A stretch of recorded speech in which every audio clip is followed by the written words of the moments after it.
Hello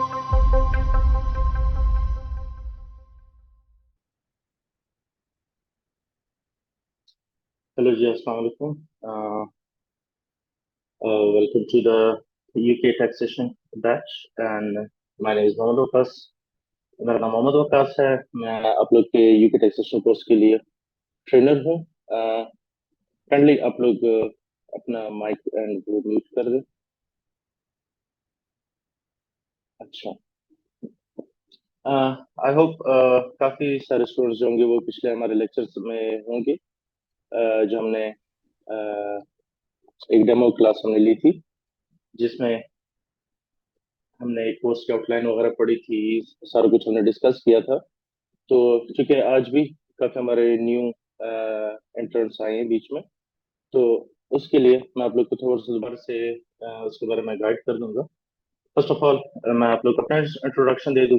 मेरा नाम मोहम्मद वकास है एंड मैं इससे मेंबर हूँ।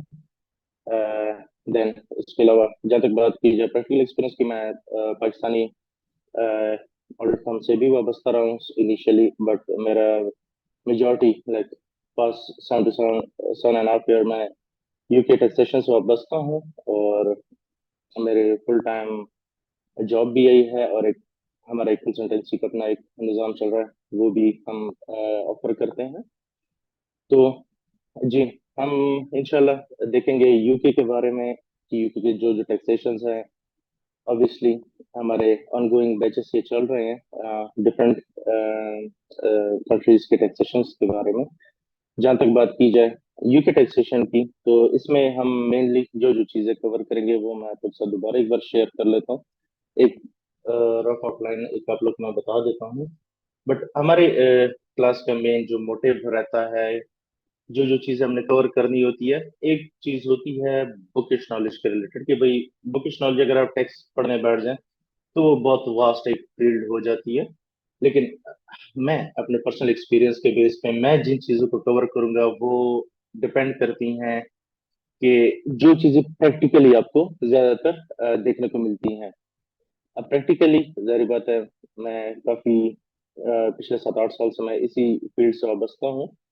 तो अब मुझे या जो ओवरऑल एक प्रैक्टिस जारी है, इसमें जो जो चीज़ें हमें सामने दिखाई देती हैं या जो जो चीज़ें हमारे सामने आती हैं, चाहे वो एम्प्लॉयमेंट इनकम के रिलेटेड हो, कंपनीज के रिलेटेड हो, एक इंडिविजुअल के रिलेटेड हो, वो चीज़ें जो 95% आपको देखने को मिलती है अगर आप प्रैक्टिकल एक्सपीरियंस लाइफ में आते हैं और आप इस चीज़ को परसू करते हैं और आप रियल लाइफ यूके टैक्सेशंस को देखते हैं, तो वो चीज़ें जो आपको लाइक और बल्कि एग्जैक्टली अगर मैं कहूँ कि 95% वो चीजें हम कवर करेंगे जो आपको रियल लाइफ में देखनी पड़ेंगी। जहां तक बात की जाए अगर टैक्सेशन की, तो टैक्स एक बहुत वास्ट फील्ड है इसकी। तो हम इस चीजों को ज्यादातर लेके चलेंगे जो आपको रियल लाइफ में फील हो। अब पढ़ने पे आए तो आप पढ़ने को बहुत कुछ पढ़ सकते हैं, लेकिन वो सारी चीजें प्रैक्टिकली आपके लिए एक्नॉलेज आप नहीं कर पाते उनको। तो हमारी जो इस सेशन की हमारी जो एक रूटीन चलेगी वो मैं आप लोग के साथ दोबारा एक बार डिस्कस कर लेते हैं, जस्ट ओवरव्यू। देन इंशाल्लाह हम प्रॉपर स्टार्ट भी आज करेंगे। तो जहाँ तक बात की जाती है कि हमने किन किन चीज़ों को देखना है और किन किन चीज़ों को कवर करना है और जो जो चीज़ें मोस्ट इंपॉर्टेंट है आपके लिए।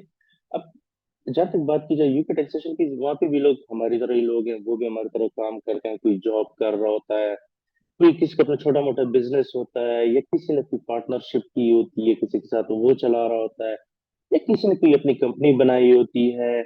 तो मतलब जो चीज आप रेगुलर अपने पाकिस्तान में इर्द गिर्द लोगों को देखते हैं, तो ये सारी चीजें आपके पास यूके में भी सारी यही चीजें ही चल रही होती हैं। तो ऐसा कुछ एग्जाम्पल के तौर पे या कंपैरिजन के तौर पे आपको कुछ खास स्पेशल डिफरेंस नहीं क्यों कि यार वहाँ पे अगर लोग रहते हैं तो उनकी कोई अलग एक्टिविटीज नहीं, यही यहाँ पे पाकिस्तान में जिस तरह के कारोबार है, मेजोरिटी लोग इसी तरह का ही काम बाहर करते हैं।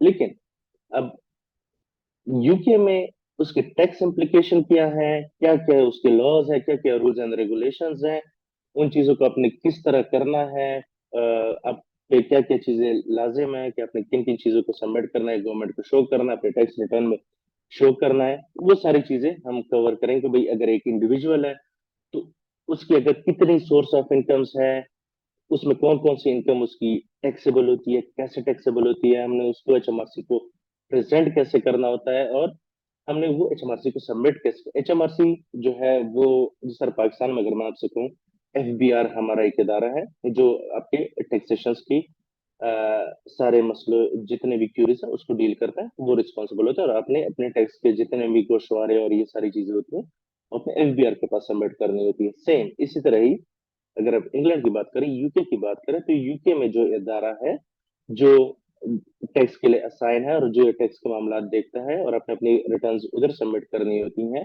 चाहे वो एक इंडिविजुअल की टैक्स रिटर्न हो जाए, किसी कंपनी की हो जाए, कोई पार्टनरशिप की टैक्स रिटर्न हो जाए, या पाकिस्तान में जिस तरह सेल्स टैक्स होता है, आप लोगों ने सुना होगा, या आप अक्सर कोई शॉपिंग वगैरह के जाते हैं, तो आपके रिसिप्ट पे आप लोगों ने देखा होगा कि अमाउंट के नीचे सेल्स टैक्स भी आपको लगा होता है। तो यूके में भी ये चीज होती है जिसको हम वैल्यू एडेड टैक्स बोलते हैं, और शॉर्ट टर्म में हम उसे वैट कहते हैं। तो वैल्यू एडेड टैक्स वो क्या चीज होती है, वो कैसे अप्लाई होती है, किन किन बिजनेसेस पे अप्लाई होती है, वैट रिटर्न बनती कैसे है, सबमिट कैसे होती है, उसके क्या क्या चीजें जरूरी हैं, ये सारी मतलब ईच एंड एवरीथिंग हम उसमें देखेंगे। और सेकेंडली, हमारे इस कोर्स के पर्सनल मेरे पिछले जितने भी कोर्सेज अभी हमारे हो चुके हैं और ये हमारे चल रहे हैं, एक हमारी एक बहुत अच्छी प्रैक्टिस बीच में ये रही है कि हम क्वेश्चनिंग आंसरिंग बहुत ज्यादा होती है। और मेरी अपनी पर्सनल ये अप्रोच होती है कि मैं फॉर एग्जांपल मैं प्रैक्टिकली काम पे ज्यादा फोकस करता हूँ, इंस्टेड ऑफ कि मैं आपको बुकिश चीजें पढ़ाता रहूँ। मुझे प्रैक्टिकल एग्जांपल्स करवाना है, आपको डॉक्यूमेंट्स दिखाना, चीजें दिखाना, उससे आप लोग को एक तो अंडरस्टैंडिंग अच्छे से हो जाती है। एक चीज आप पढ़ लो, वो नो डाउट आपको चीज क्लियर हो जाती है, लेकिन उसको जब आप एक एग्जांपल के थ्रू करते हैं ना, तो देन आपका कॉन्सेप्ट क्लियर हो जाता है। और जब आपका एक बार कॉन्सेप्ट क्लियर हो जाता है, देन आपके लिए वो इशू इतना फिर बॉदर आपको नहीं करता, इतना आपको तंग नहीं करता है।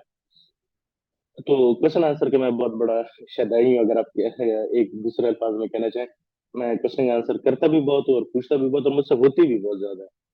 तो क्योंकि टॉपिक ही ऐसा हमारा, ये हमारा कोई, हम कोई सर क्वालिफिकेशन नहीं कर रहे, हमने कोई सर कोई पेपर नहीं हमने पास करना कि यार आप एमबीए बीबीए या एससीए सीए का कोई पेपर है वो अपने पास करना। ये है एक प्रैक्टिकल चीज हमने सीखनी है कि भाई ये हमारे लिए रियल लाइफ में किस तरह हेल्पफुल हो सकती है। और हम इससे ऑब्वियसली हर बंदे का अल्टीमेट मकसद है कि आप उससे अर्निंग कैसे कर सकते हैं। अगर आपको आपके पास क्लाइंट आते हैं, अगर आप उनके यूके के अगर कोई टैक्सेशन के रिलेटेड काम करते हैं, अकाउंट्स से रिलेटेड करते हैं, या पर्सनल टैक्स उसकी जमा करते हैं, वैट रिटर्न जमा करते हैं, तो ऑब्वियसली उसके पीछे एक मेन मकसद आपका अर्निंग का ही होता है। तो जाहिर बात है, अगर आप पढ़ तो लेंगे, आप तो पढ़ने को तो आप हर जगह से पढ़ लेंगे, बट एक चीज प्रैक्टिकल करके अगर आप देखेंगे, तो जाहिर बात है आपके लिए चीजें प्रैक्टिकल आएंगी, और आपने उसको रियल लाइफ में उनको लेके चलना होगा। तो अगर रियल लाइफ चीजें आपके पास सामने है और आपने पहले उसको रियल लाइफ में देखा हो कि भाई कौन सी चीज क्या होती है, इसका क्या इम्पैक्ट होता है, तो आपके लिए चीजें आसान हो जाती हैं। हमने इस कोर्स को जिस तरह से डिवाइड किया हुआ है और हमने इसको जिस तरह से लेके चलना है, वो थोड़ा सा मैं आप लोग साथ अपने थोड़े से कोर्स आउटलाइन में शेयर कर रहा हूँ। थोड़ा बहुत उस पर हम नजरसानी डाल लेते हैं कि भाई क्या क्या चीजें हम देखेंगे, ताकि आप लोग को भी एक आइडिया हो जाए कि भाई आप लोग के लिए कोर्स कितना रेलेवेंट होगा। सेकेंडली, ये नहीं है कि भाई जो चीजें रिटर्न है सिर्फ वही होंगी। आप लोग के बीच में अगर कोई क्वेश्चन आते हैं कि आपके माइंड में कोई क्वेश्चन, अगर ये चीज ऐसी है तो देन उसकी क्या इम्प्लीकेशन हो सकती है टैक्स की, क्या हमें उस पर टैक्स देना पड़ता है, नहीं देना पड़ता, तो I am open for that. तो आप बिल्कुल उसको भी, आप मुझसे बिल्कुल क्वेश्चंस भी कर सकते हैं। सेकेंडली, सिर्फ ये नहीं कि आप सिर्फ क्लास में क्वेश्चन आंसर कर सकते हैं, I am always there for you. आप बेशक इवन कोर्स खत्म भी हो आपका हो जाए, कंप्लीट हो जाए ये 2 महीने का, या हमारा कोर्स कंप्लीट भी हो जाए, रियल लाइफ में आपको कोई प्रॉब्लम आती है, मैं ये आपको पर्सनल कैपेसिटी में कर, ये मेरी ड्यूटी नहीं है, बट ये मैं आपको पर्सनल कैपेसिटी में करके I am pretty much open for it. आप लोग को कोई भी क्वेश्चन हो, कोई भी कंसर्न हो, मुझे जितना मैं आपको हेल्प आउट कर सकूंगा, I am always there for you. अच्छा, आ जाते हैं आज हमने स्टार्ट भी पर्सनल टैक्स करना है, क्योंकि पर्सनल टैक्स पे मैं इसको स्टार्ट इस वजह से करता हूँ कि एक तो ये हमारा आजकल 50-60% हमारा जितने भी यूके टैक्सेशन है उसका 50-60% पोर्शन पर्सनल टैक्स है। और उसकी सेकंड वजह करने की है कि जब हम पर्सनल टैक्स से हम जाते हैं कॉर्पोरेशन टैक्स की तरफ। कॉर्पोरेशन टैक्स क्या होता है, जो कंपनीज टैक्स पे करती हैं। तो जो कॉर्पोरेशन टैक्स होता है उसके भी काफी रूल्स एंड रेगुलेशंस है ना, मतलब 60-70% जो रूल्स है ना वो पर्सनल टैक्स की तरह ही होते हैं। तो बेहतर ये होता है कि एक चीज हम पहले पर्सनल टैक्स रिलेटेड पढ़ लें। तो जब हमने वो चीज पढ़ी होगी दोबारा हम उसको जब कंपनी पर्सपेक्टिव से देखेंगे तो देन आपको एक रफ आइडिया होगा कि हाँ हाँ जी, हमने तो इंडिविजुअल के लिए हमने पढ़ा था कि एक इंडिविजुअल बंदा है वो जब वो टैक्स रिटर्न सबमिट कर रहा था उसके अगर कोई रेंटल इनकम आ रही थी उसकी पार्टनरशिप या जिस तरह की भी इनकम थी वो उस पर इस तरह का टैक्स लग रहा था। तो जब आपके पास कंपैरिजन के लिए चीजें आ जाती हैं तो आपके लिए लाइफ थोड़ी आपकी इजी हो जाती है, आपको चीजें समझ आना शुरू हो जाती है। एम्प्लॉयमेंट इनकम में हम सॉरी पर्सनल टैक्स में हमारी देखिए रियल लाइफ एग्जांपल है। जिस तरह अगर हम पाकिस्तान की एग्जांपल है, मेजोरिटी लोग क्या करते हैं, जॉब करते हैं। जब जॉब कर रहे हैं जॉब से क्या आता है, वो तनख्वाह आती है। जब तनख्वाह आती है तनख्वाह पर टैक्स लगता है। पाकिस्तान में भी टैक्स लगता है, यूके में भी लगता है, लेकिन यूके में थोड़ा सा अच्छा खासा लगता है पाकिस्तान की निस्बत में ना। तो यू आपकी जो एम्प्लॉयमेंट इनकम होती है, आपकी जो सैलरी आती है सालाना जितनी भी आपकी सैलरी होती है उस पर आपको टैक्स देना पड़ता है। उसके अपने स्लैब होते हैं। अगर आपकी एनुअल सैलरी इतनी है, पहले स्लैब में फॉल करे तो उस पर इतना टैक्स अप्लाई होता है। अगर वो सेकंड हायर स्लैब में जाते हैं तो उस पर इतना टैक्स होता है। पाकिस्तान का थोड़ा सा डिफरेंट है, यूके का डिफरेंट है। जिस तरह अगर मैं पाकिस्तान को आपको बताऊं तो पाकिस्तानी ऐसा है कि अगर आपकी एनुअल सैलरी जो है ना, सालाना सैलरी अगर आपकी 6 लाख है, मतलब मंथली 50,000 है, तो मतलब आपको कोई टैक्स नहीं देना होता। और यूके में अगर आपकी 5,000 12,570 पाउंड एनुअल सैलरी बनती है तो आपको कोई टैक्स देना नहीं पड़ता। और पाकिस्तान में ये होता है, अगर आपकी एनुअल सैलरी फॉल करती है 6 लाख से 12 लाख के बीच में, कहीं तो मतलब 8 लाख 9 लाख 10 लाख जितनी भी फॉल करती है एनुअल सैलरी, तो आपके पहले 6 लाख एग्जाम हो जाते हैं, उस पर कोई टैक्स नहीं लगता। 6 लाख से अबव की अमाउंट जो 12 लाख तक का स्लैब होता है उस पर आपको आई थिंक 2.5% टैक्स देना पड़ता है। और सेम फिर 12 लाख से ऑनवर्ड 25 से 24 लाख तक का जो स्लैब है उस पर 12.5% टैक्स देना पड़ता है। इस तरह यूके का जो है, अगर आपकी एनुअल सैलरी अगर 12,570 है तो उस पर आपको टैक्स लगता है, लेकिन उसके लिए आपको एक एग्जाम्पशन मिल जाती है, पर्सनल अलाउंस हम बोलते हैं। ये चीज हम सारे डिटेल करेंगे, जैसा मैं आप लोग को एक छोटा सा ओवरव्यू देना चाह रहा हूँ। तो आपको एक छोटा सा पर्सनल अलाउंस भी मिल जाता है। तो इन शॉर्ट अगर आपकी सैलरी 37,700 तक है एनुअल सैलरी, तो उस पर आपको 20% टैक्स देना पड़ता है। और अगर उससे लेके 37,700 से लेके अगर 1,50,000 के बीच में अगर आपकी एनुअल सैलरी बनती है तो जो बीच वाला स्लैब है उस पर आपको 40% टैक्स देना पड़ता है। और अगर आपकी सैलरी 150 से ऊपर जाती है 1,50,000 पाउंड पर एनम से, तो जो 1,50,000 पर एनम से जितनी सैलरी ऊपर जा रही होगी उस पर आपको 45% टैक्स देना पड़ता है। तो ये जस्ट एक आपको मैं ओवरव्यू दे रहा हूँ कि इस तरह होता है। पाकिस्तान में थोड़ा टैक्स कम लगता है, अगर परसेंटेज वाइज देखा जाए यूके में ज्यादा लगता है, क्योंकि हमने पढ़ा तो यही है कि पाकिस्तान एक ज़राई मुल्क है। वो है या नहीं वो एक डिफरेंट चीज है। लेकिन अगर जहाँ तक यूके देखा जाए तो यूके मेरे नजदीक टोटली टैक्स पे चलता है। मतलब उसकी ना एग्रीकल्चर लैंड वगैरह इतना ऐसा कुछ है, ना एग्रीकल्चर इतना अच्छा है उनका, ना बाकी कोई अगर देखा जाए आईटी वगैरह में इतने स्किलफुल, मतलब उनकी इंडस्ट्री इतनी बड़ी नहीं है।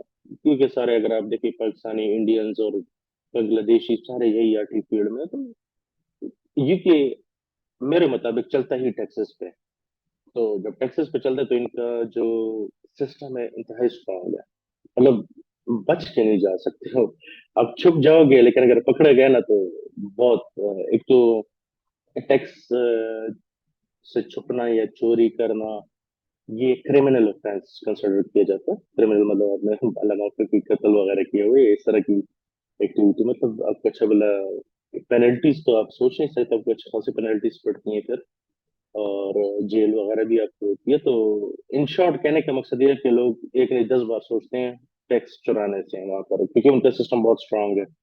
इवन अगर मैं आपको एक एग्जांपल के तौर पे अगर बताऊं, इवन आप फॉर एग्जाम्पल मैं हूँ, मेरा नाम मोहम्मद वकास है और मैं अगर यूके में हूँ और मैं यूके में जॉब कर रहा हूँ, तो मेरा जो पर्सनल बैंक अकाउंट होता है ना, तो उसकी एक्सेस भी एचएमआरसी के साथ होती है। अगर वो चाहे ना मेरे बैंक अकाउंट की डिटेल भी देख सकती है। अगर अब सैलरी मेरे बैंक अकाउंट में आ रही है, लेकिन अगर सैलरी के अलावा कोई और इनकम आ रही है ना, और अल्लाह ना करे अगर मैं पकड़ा गया, फॉर एग्जाम्पल एग्जाम्पल के तौर पे कह रहा हूँ, कि मैं पकड़ा गया और उन्होंने मेरी बैंक स्टेटमेंट निकाली और वो सारी गो थ्रू की, और उसमें सैलरीज के अलावा कुछ और निकला। तो मुझसे उसका आंसर पूछा कि भाई इंक्वायरी खुल जाती है, कभी कहते भाई आपकी ये इनकम आ रही है, क्या चीज है, तो आपको जस्टिफाई करनी होती है। और अगर कोई ऐसी इनकम हो जिस पर टैक्स लगना चाहिए था लेकिन आपने नहीं दिया, तो अच्छी खासी पेनल्टी देनी पड़ती जाती है। मतलब हजारों पाउंड्स में पेनल्टीज आपको पड़ना शुरू हो जाती है, क्योंकि वो नेचर ऑफ उस पे ऑफेंस पे डिपेंड करता है कि भाई आपने कितने किस्म की चोरी चोरी टैक्स चोरी, इसको अगर मैं कहूँ तो ज्यादा बेहतर रहेगा। टैक्स एवेजन अगर आपने की है तो वो। तो जहाँ पे अगर देखा जाए, हमारे पास सबसे पहले आता है हमारे पास एम्प्लॉयमेंट इनकम, तो हम इस तरह सैलरी के रिलेटेड सारी चीजें देखेंगे। अच्छा, एम्प्लॉयमेंट में आपको जो बेनिफिट्स वगैरह अगर मिलते हैं, बेनिफिट्स अगर आपने पाकिस्तान में भी देखा होगा, आपके या आप खुद ही जॉब कर रहे होंगे, जॉब में अक्सर आपको कोई बेनिफिट्स वगैरह तो आपको मेडिकल इंश्योरेंस प्रोवाइड की जाती है, या आपकी कंपनी कार मिली होती है, या आपको फ्यूल अलाउंस मिल रहा होता है, या आपको हाउस हाउस अलाउंस मिल रहा होता है, रेंट के लिए जो आपको अलाउंस मिलता है, डिफरेंट तरह के। ये अक्सर होता है मोबाइल के लिए बैलेंस के लिए आपको अलाउंस मिलता है। इस तरह के जो बेनिफिट्स होते हैं तो ये भी टैक्सेबल होते हैं। तो वो भी हम देखें कि भाई उन पे किस तरह टैक्स लगता है।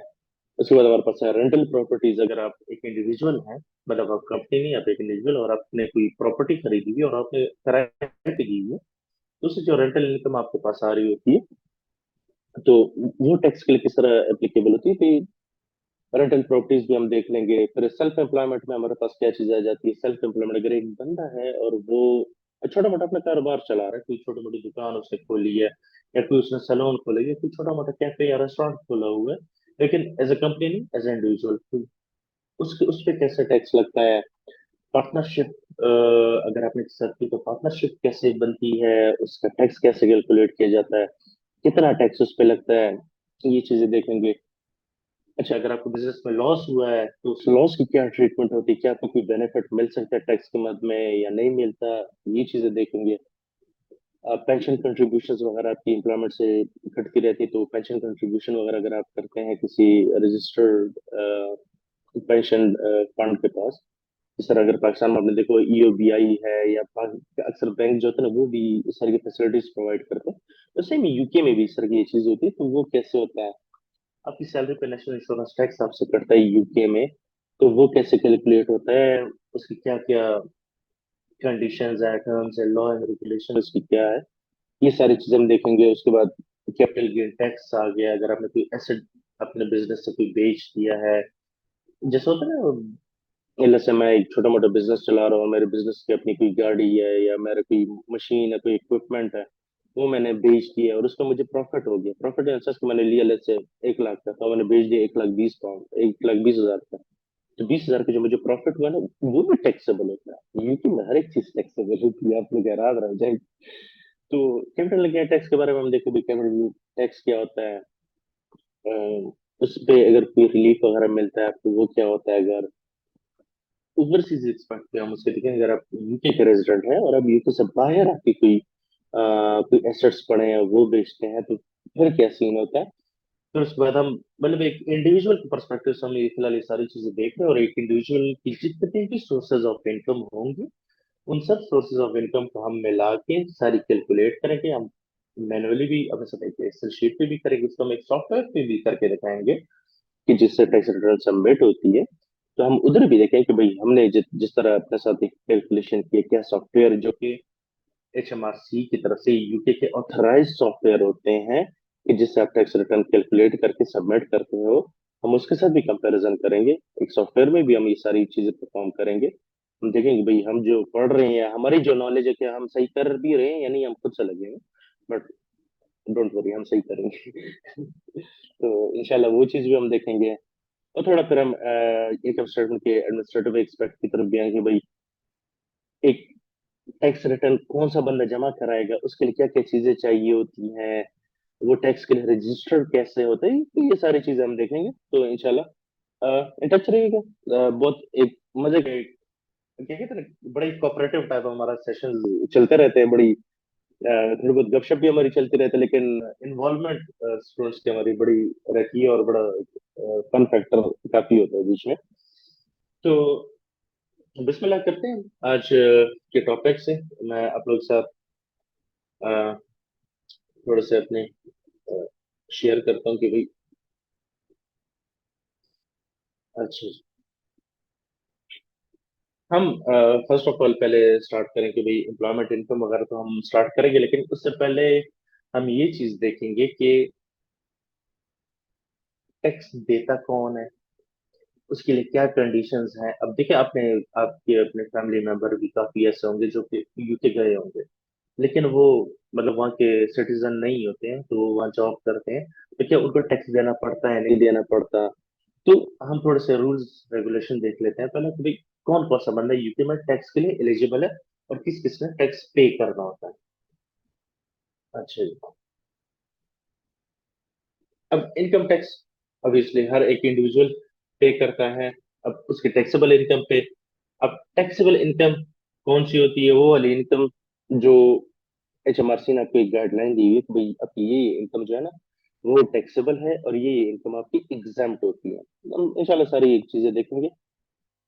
अच्छा, पाकिस्तान में अगर मैं आपको बताऊं तो पाकिस्तान में जो आपका टैक्स रेट चलता है वो चलता है ये 1 जुलाई से लेके 30 जून तक चलता है। फॉर एग्जाम्पल अभी ये जो टैक्स रेट एंड हुआ है, जो 30 जून को एंड हुआ है, तो वो स्टार्ट कब हुआ था? वो 1 जुलाई 2022 में स्टार्ट हुआ, और वो एंड कब हुआ? 30 जून को 2023 को वो एंड हो गया था। अब यूके में कैसे टैक्स किस बेस पे चलता है? आपका टैक्स रेट क्या कहलाता है कि वो है आपकी 6 अप्रैल से स्टार्ट होता है और नेक्स्ट ईयर की 5 अप्रैल पे एंड होता है। थोड़ा सा डिफरेंट है, हालांकि होना चाहिए कि यकम से स्टार्ट हो, लेकिन बस एक लॉ बनाया हुआ है, क्या कहते हैं इस पे, अब डिबेट नहीं कर सकते। उन्होंने कहा है कि भाई हम जो है ना टैक्स ईयर जो है ना इसके मुताबिक ले चलते हैं। अब फॉर एग्जाम्पल अभी करंटली जो चल रहा है ना, वो फाइनेंशियल ईयर 23 चल रहा है, और 23 किस तरह चल रहा है? वो स्टार्ट हुआ है आपके जी 6 अप्रैल 2023 से स्टार्ट हुआ है, और वो एंड कब होगा? 5 अप्रैल 2024 को। लेकिन अगर जहां तक मैं अभी काम की बात करूँ, फिलहाल टैक्स रिटर्न्स कौन से लोग जमा करा रहे हैं? जो कि फाइनेंशियल ईयर 2022 एंड हुआ, वो कब कब से स्टार्ट हुआ? तो वो स्टार्ट हुआ 6 अप्रैल 2022 से स्टार्ट हुआ था, और 5 अप्रैल 2023 में एंड हुआ है। और अभी उसकी लोग टैक्स रिटर्न अपनी बना रहे हैं और वो सबमिट कर रहे हैं, और इसकी डेडलाइन जो है 9 मंथ्स आपके पास होती है। मतलब जो हमारे भी टैक्स ईयर एंड हुआ है 5 अप्रैल 2023 को, जो टैक्स ईयर एंड हुआ, तो 9 मंथ्स अगर आप कैलकुलेट करते 31 जनवरी 2024 जो है ना, ये इसकी डेडलाइन है। मतलब इस पीरियड के दौरान आपने टैक्स रिटर्न जमा करानी है। अगर आपने नहीं कराई तो जिससे आपको पेनल्टी पड़ती है, स्ट्रेट फॉरवर्ड लेट पेमेंट। अगर आप 31 को अपने जमा करते हो, £100 सीधी सीधी पेनल्टी आपको वहां पड़ जाती है। उसके बाद अगर आप और लेट करते हो और पड़ती है, फिर उस पेनल्टी के ऊपर इंटरेस्ट भी चार्ज होना शुरू हो जाता है। तो ये चीजें होती है। अच्छा, सबसे पहले हम ये देखते हैं कि यूके का, अब जाहिर बात है यूके में टैक्स कौन देगा? जो यूके का रेजिडेंट कहलाएगा। लेकिन यूके का रेजिडेंट कौन सा बंदा हो? एक बंदा वहां पे रह रहा है, क्या वो यूके रेजिडेंट है या नहीं? इस चीज को कैसे आप आइडेंटिफाई करेंगे? बस ये थोड़ी सी थ्योरेटिक कुछ स्टार्ट में चीजें, बट ये ऑब्वियसली जरूरी आपके लिए होती है। इस तरह के केसेस आपके पास आते हैं, तो पहले हम ये देखेंगे कि भाई कौन सा बंदा एलिजिबल कौन है टैक्स के लिए, ये कौन सा बंदा एग्जाम है टैक्स के लिए। फर्स्ट ऑफ ऑल हम देखते हैं कि ऑटोमेटिक ओवरसीज रेजिडेंट कौन है। ओवरसीज जिस तरह आपको, अब अच्छा, हम थ्रू आउट द सेशन हम जितना भी देखेंगे या हम किसी भी पर्सपेक्टिव को देखेंगे, हम ये एज्यूम करेंगे कि हम यूके में बैठे हुए हैं और हम यूके से बात कर रहे हैं। मतलब यूके, अगर हम, मैं कहता हूँ ओवरसीज, तो ओवरसीज आप पाकिस्तान के मुताबिक ओवरसीज कंसिडर नहीं करेंगे, आप यूके के मुताबिक ओवरसीज कंसिडर करेंगे कि वो बंदा, अब अगर मैं पाकिस्तान में रहता हूँ ना, तो मैं यूके के लिए ओवरसीज बंदा हूँ, ठीक है ना। लेकिन अगर मैं पाकिस्तान में, तो मैं यहाँ का नेशनल हो गया। लेकिन हम जितने भी सिनेरियोज डिस्कस करेंगे, हम यूके के पर्सपेक्टिव से करेंगे कि हम इस वक्त यूके में बैठे हुए हैं, और हम जो चीज पढ़ रहे हैं या देख रहे हैं वो हम उसके मुताबिक कर रहे हैं। अच्छा जी। तो ऑटोमेटिकली कौन सा बंदा जो है ना यूके के लिए ओवरसीज कंसिडर किया जाए, कि मतलब वो यूके का रेजिडेंट नहीं है, वो किसी और कंट्री से उसका ताल्लुक है, वो कौन होगा? फॉर एग्जाम्पल एक बंदा अगर मैक्सिमम 15 दिन यूके में गुजारा, तो यूके का रेजिडेंट नहीं कहलाया जाता, वो ओवरसीज कहलाया जाता है। और जो बंदा यूके का रेजिडेंट नहीं है, तो वो यूके में ऑब्वियसली टैक्स भी नहीं देगा। ठीक है, ओके।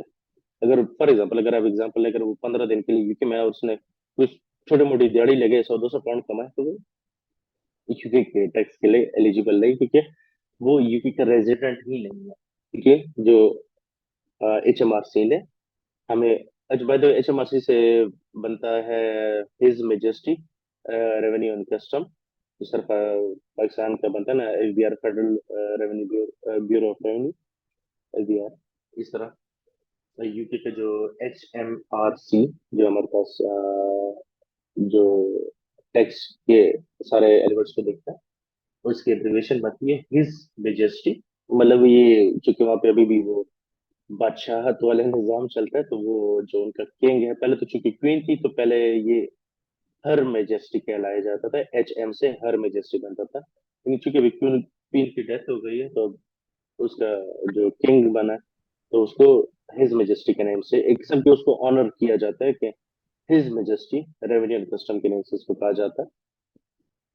तो एज पर HMRC जो गाइडलाइन हमें दी गई है, तो उसमें फर्स्ट ऑफ ऑल सबसे पहले ये कि अगर एक बंदा यूके में मैक्सिमम 15 दिन गुजारे, तो वो यूके का रेजिडेंट नहीं कहलाया जाएगा, और यूके से अगर उसने कोई भी अर्निंग की है यूके में रहकर, तो वो यूके के लिए टैक्सेबल नहीं होगी। सेकंड हमारे पास क्या है कि मैक्सिमम उसने 45 डेज किसी टैक्स ईयर में यूके में गुजारे हैं, लेकिन वो प्रीवियस 3 इयर्स में वो यूके का रेजिडेंट नहीं रहा कभी। ठीक हो क्या? तो वो बंदा भी यूके के लिए एग्जाम्प्ट है, और वो यूके में अगर उसकी कोई अर्निंग होती है, तो यूके में टैक्सेबल नहीं होगी। थर्ड है, अगर एक बंदा मैक्सिमम 90 डेज यूके में गुजारे, मतलब 3 3 महीने गुजारे, लेकिन वो फुल टाइम वर्क जो है ना, वो ओवरसीज कर रहा है, मतलब यूके से कहीं बाहर कर रहा है। फॉर एग्जाम्पल, मैं यूके गया, मैं 3 महीनों के लिए गया, लेकिन मैं परमानेंट जॉब मेरी पाकिस्तान में है, ठीक है? तो मेरी परमानेंट जॉब जो तो पाकिस्तान में, और मैंने 90 डेज से ज्यादा गुजारे भी नहीं है यूके में, तो अगर वो 3 महीने जो मैंने यूके में गुजारे और वहां पे मैंने कोई जॉब एक आधा महीना कर ली है और उससे जो सैलरी आई है, वो मेरे लिए एग्जाम्प्ट होगी, टैक्सेबल नहीं होगी, मैं उस पर, मुझे यूके में टैक्स नहीं देना पड़ेगा। अच्छा, ये तो हमने पढ़ लिया कि वो बंदा जो यूके के लिए ओवरसीज कंसिडर किया जाएगा, यूके रेजिडेंट नहीं कंसिडर किया जाएगा। अब यूके रेजिडेंट कौन कंसिडर किया जाएगा? वो है a person who is in UK for 183 days or more during the tax year। वो बंदा जो यूके में 183 डेज रहे, बेशक वो पहली बार यूके आया हो, या पहले भी उससे यूके यूके में पहले 4 5 साल 10 साल पहले कहीं एक बार आया था, अभी दोबारा आया है। इन शॉर्ट, अगर आपने किसी टैक्स ईयर में 183 डेज यूके में गुजारे, तो आप यूके के रेजिडेंट कहलाए जाओगे। बेशक आपको रेजिडेंट स्टेटस मिले या ना मिले, लेकिन आप टैक्स के लिए यूके के रेजिडेंट कहलाए जाओगे, और आपकी जो इनकम होगी उस पे आपको टैक्स पे करना पड़ेगा। अच्छा, सेकंड हमारे पास कंडीशन के, अगर एक बंदा यूके में नहीं रहता, लेकिन इस दुनिया में उसका एक ही घर है और वो यूके में है, तो वो यूके का रेजिडेंट है, बेशक वो यूके में ना रह रहा। अगर मैं आपको एक मिसाल, फॉर एग्जाम्पल, मैं कभी पाकिस्तान में, तो कभी दुबई, कभी ऑस्ट्रेलिया, कभी डिफरेंट कंट्रीज में मैं रहता हूँ, लेकिन मेरा एक घर है जो कि मेरे नाम पे है और वो सिर्फ यूके में है, तो मैं यूके का रेजिडेंट कहलाया जाऊंगा, और मुझे यूके और ओवरसीज जितनी भी मेरी इनकम्स होगी उस पे यूके में टैक्स देना पड़ेगा। अच्छा, एक और कंडीशन ये भी है कि अगर एक बंदा, बेशक यूके में उसका घर भी नहीं, ठीक है ना, लेकिन वो फुल टाइम यूके में जॉब करता है या काम करता है या कोई बिजनेस चलाता है, तो वो यूके का रेजिडेंट कहलाएगा, और उसको यूके में टैक्स देना पड़ेगा। मैं एग्जांपल आपको कैसे दे सकता हूँ? मैं आपको अगर ऐसे दूं, मैं, मेरा नाम मोहम्मद वकास है और मैं इस्लामाबाद में बैठा हूँ, लेकिन मैं यूके में, मेरा कोई दोस्त है, कोई कुलीग है, उसके साथ मैंने कोई कंपनी ओपन कर ली है अब, और मैं उस कंपनी के लिए पाकिस्तान से रिमोट ही काम कर रहा हूँ, ठीक है? और मुझे कंपनी का ईयर एंड हुआ और मुझे डिविडेंड रिसीव हुआ, या मुझे उस कंपनी से कुछ सैलरी आ रही है, मैं चलो उस कंपनी का शेयर होल्डर हूँ, लेकिन मैं वहां पे एज अ जॉब भी कर रहा हूँ, एज अ डायरेक्टर जॉब भी कर रहा हूँ। तो मैं जॉब करते हुए जो मुझे सैलरी मिलेगी, बेशक मैं पाकिस्तान में, मैं कभी जिंदगी में यूके ना गया, ठीक है, मैं अगर, लेकिन कंपनी मेरे नाम पे होगी, नाम या मैं उसका शेयर होल्डर हूँ, तो तब मैं वहाँ का रेजिडेंट कहलाऊंगा, बेशक मैं यूके ना गया हूं। तो मुझे उस कंपनी से जो सैलरी मिलेगी, या ईयर एंड पे मुझे जो डिविडेंड मिलेगा, उस पे मुझे यूके में टैक्स पे करना पड़ेगा। सिंपल सा है। आपको यूके में उस पर टैक्स देना पड़ेगा। अच्छा, अब हम थोड़ा ये देख लेते हैं कि भाई, हमने ये तो देख लिया कि भाई हमें यूके में टैक्स देना है नहीं देना, वो तो एक डिफरेंट स्टोरी हो गई। लेकिन कौन सी इनकम्स है जिस पर हमें टैक्स देना पड़ना है, या कौन सी ऐसी इनकम्स हैं जो हम यूके में रहते हुए हम उस पर टैक्स देंगे या नहीं देंगे, कौन सी एग्जाम्प्ट है, वो हम थोड़ा सा देख लेते हैं।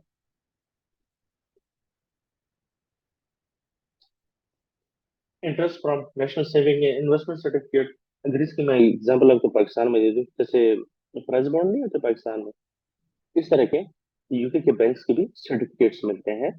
आप उसमें पैसे डिपॉजिट कर देते हो, वो आपको एक सर्टिफिकेट दे देते हैं, जिस तरह पाकिस्तानी प्राइस बॉन्ड होते हैं, सर वो प्राइस बॉन्ड नहीं होते, लेकिन एक बॉन्ड दे देते हैं, जिसका मतलब ये होता है कि आपने इस बैंक को इतने का लोन एक किस्म का दिया हुआ है, और उस लोन का आपको इंटरेस्ट मिलता है।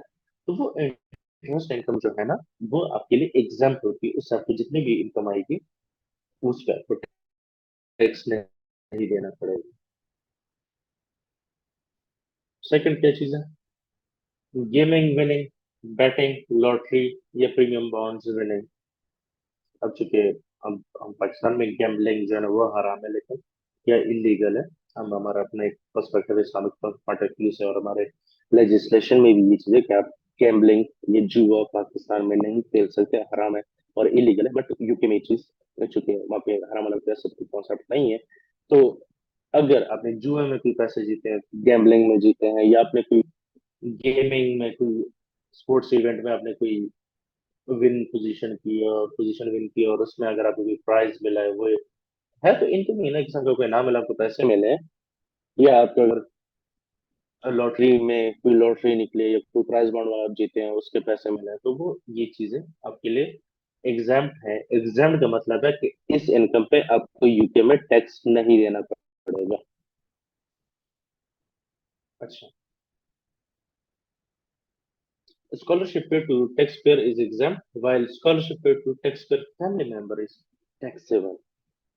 जैसे मैं अगर यूके में रहता हूँ, मेरे बीवी बच्चे भी मेरे साथ यूके में हैं, तो अगर मुझे कोई स्कॉलरशिप मिलती है किसी यूनिवर्सिटी में पढ़ने के लिए या पीएचडी वगैरह के लिए, और मुझे उसकी इनकम आती है, स्कॉलरशिप की इनकम आती है, तो मेरे लिए तो वो एग्जाम है। लेकिन अगर मेरी वजह से मेरे बच्चों को, या मेरे फैमिली मेंबर में किसी को, फैमिली मेंबर नॉर्मली यूके में हस्बैंड वाइफ और बच्चे जो होते हैं ना, इनको कंसिडर किया जाता है, माँ बाप को ऐसा नहीं कंसिडर करते ये लोग बीच में। तो जो आपके बीवी बच्चे और बीवी बच्चे जो आपके होंगे, अगर उनको स्कॉलरशिप मिलती है आपकी वजह से, तो वो टैक्सेबल होगी, उस पर आपको टैक्स देना पड़ेगा। लेकिन अगर वो मुझे पर्सनली, मोहम्मद वकास को मिलती है, देन वो मेरे लिए एग्जाम, तो मुझे उस पर टैक्स नहीं देना पड़ेगा। अच्छा, जिस तरह पाकिस्तान में आपने देखोगे सेविंग अकाउंट्स आपके होते हैं, इस तरह यूके में भी होता है, इंडिविजुअल सेविंग अकाउंट होता है। उस पे, उसमें अगर आपने पैसे रखे हैं और उस पे आपको इंटरेस्ट मिल रहा है सालाना या मंथली, अगर आपको इंटरेस्ट मिल रहा है, तो वो भी एग्जाम होता है, उस पे आपको टैक्स नहीं देना पड़ता। अच्छा, state benefit paid in the event of accident, sickness और डिसेबिलिटी। अगर आपको कोई बेनिफिट मिलता है, फॉर एग्जांपल, अब क्या कहते हैं, जैसे आपका अगर कोई एक्सीडेंट हो जाए यूके में, जो यूके का मेन एक गवर्नमेंट इधर है एनएचएस के नेम से, नो, वहाँ पे आपको मतलब मेडिकल वगैरह फ्री होता है, तो अल्लाह ना करे आपको कोई एक्सीडेंट वगैरह अगर हो जाता है या बीमार हो जाते हैं, जाहिर बात है आपको फ्री में इलाज होता है, वो भी एक बेनिफिट होता है। तो मतलब अगर वो बेनिफिट आपको ना मिलता, तो मतलब आपके पैसे लगते हैं, जाहिर बात है पैसों का आपको करना पड़ता, मजबूरी है। लेकिन आपको, आपके पैसे नहीं लगे और वो चीज फ्री में हो गई, तो वो भी सबका बेनिफिट हो गया। वो इस तरह के, अगर आपको स्टेट की तरफ से, स्टेट मतलब अगर आपको यूके की गवर्नमेंट की तरफ से इस तरह का कोई रिलीफ, तो वो भी आपके लिए एग्जाम होता है। अच्छा, interest on repayment of tax, ये एक मजे की चीज है। अब जिस तरह मैंने आपको कहा ना, फॉर एग्जाम्पल अगर आप टैक्स रिटर्न वक्त पे जमा नहीं कराते तो आपको पेनल्टी तो पड़ती है, पेनल्टी के ऊपर टैक्स भी ज्यादा, इंटरेस्ट भी पड़ना शुरू हो जाता है। और जब इंटरेस्ट पड़ रहा है तो इसको वाइस वर्सा भी हो सकता है। मे भी ये भी हो सकता है कि आपने ओवर पे कर दिया हो टैक्स, अपने टैक्स जितना आपको बनता था उससे ज्यादा पे कर दिया। तो क्या होता है कि एचएमआरसी उस पर आपको इंटरेस्ट भी कर देती है। अगर आपने विड्रॉ नहीं किया हुआ ना वो एचएमआरसी से, तो वो आपको इंटरेस्ट कुछ पे मिलता है, और वो इंटरेस्ट रेट पर जो आपको ओवर पेड टैक्स पे मिलती है वो भी एग्जाम होता है आपके लिए। ठीक हो गया। अब चार्जेबल इनकम आ जाता है। अब हमने एग्जाम तो पढ़ ली कि भाई किस किस चीज पे आपको टैक्स नहीं देना पड़ता, लेकिन किन किन चीजों पे टैक्स देना पड़ता है। अब सबसे पहले आ जाता है employment income. Employment income top पे इसलिए रखा हुआ है हमने क्योंकि वास्ट मेजोरिटी जो है ना जॉब ही कर रहा है। जब आप जॉब करते हैं तो जॉब करते हुए आपको क्या क्या चीजें मिलती हैं।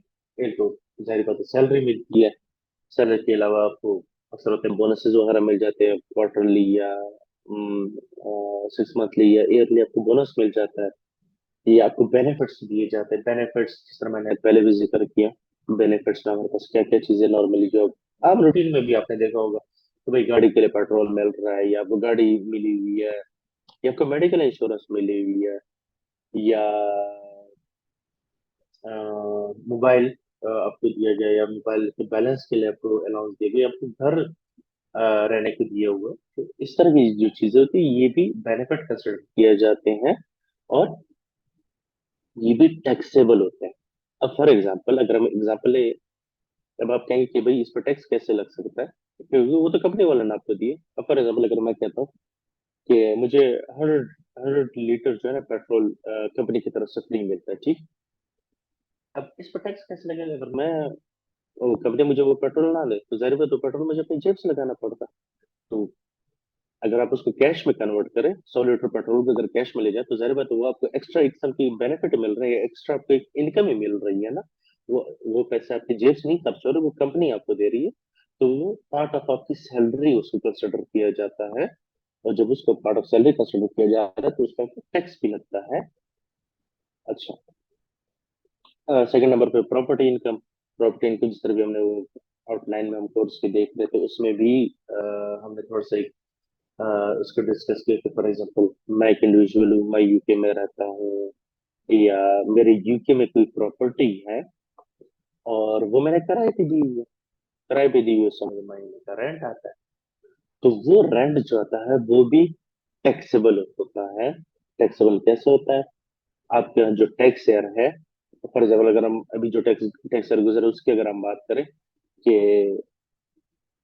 वो पीरियड जो कि स्टार्ट होगा 5 अप्रैल 2022 से, 6 अप्रैल 2022 से 5 अप्रैल 2023 तक का जो पीरियड है, इस दौरान आपकी प्रॉपर्टी रेंट पे थी और उसे जितनी भी रेंटल इनकम आई है वो टैक्सेबल होगी। उस पर टैक्स लगेगा, लेकिन सिर्फ इनकम पर टैक्स नहीं लगता। अगर हाँ आपने उस पर कोई एक्सपेंसेस किए हैं, कोई रिपेयर मेंटेनेंस कराई है, कोई चीजें ठीक कराई है, तो वो एक्सपेंसेस आप वो इनकम से लेस करते हैं, तो आपका इन शॉर्ट जो प्रॉफिट बच जाएगा ना कि रेंटल प्रॉपर्टी से, उस पे आपको टैक्स देना पड़ता है। अच्छा, डिविडेंड इनकम वो भी टैक्सेबल होती है। डिविडेंड के बारे में थोड़ा बहुत आप लोग को आइडिया होगा। डिविडेंड अगर यूके में कोई कंपनी है और मैं उसका शेयर होल्डर हूँ, उसके मैंने शेयर्स परचेज किए हैं या मैंने अपनी कोई कंपनी ओपन की हुई है, तो होता है ना जब पूरा साल कंप्लीट हो जाता है तो जो कंपनी के अकाउंट्स बनते हैं, कंपनी का प्रॉफिट कैलकुलेट किया जाता है, तो प्रॉफिट कर जो होता है ना शेयर होल्डर्स के बीच में डिस्ट्रीब्यूट किया जाता है। तो अगर मुझे इस तरह की डिविडेंड इनकम आ रही है तो वो भी यूके के लिए टैक्सेबल होती है। जिस तरह आप अपने सैलरी वगैरह पर टैक्स देते हैं उस तरह आप अपनी डिविडेंड इनकम पे भी टैक्स देंगे। अच्छा, फोर्थ हमारे पास कॉमनली जो यूज होती है वो है ट्रेडिंग इनकम। अच्छा, ट्रेडिंग इनकम आप लोग क्रिप्टो वाली ना समझो, बाय द वे वो भी टैक्सेबल होती है, लेकिन यहाँ पे ट्रेडिंग से मुराद है अगर आपका कोई बिजनेस है। बिजनेस कैसा? बिजनेस कंपनी नहीं, इंडिविजुअल का बिजनेस।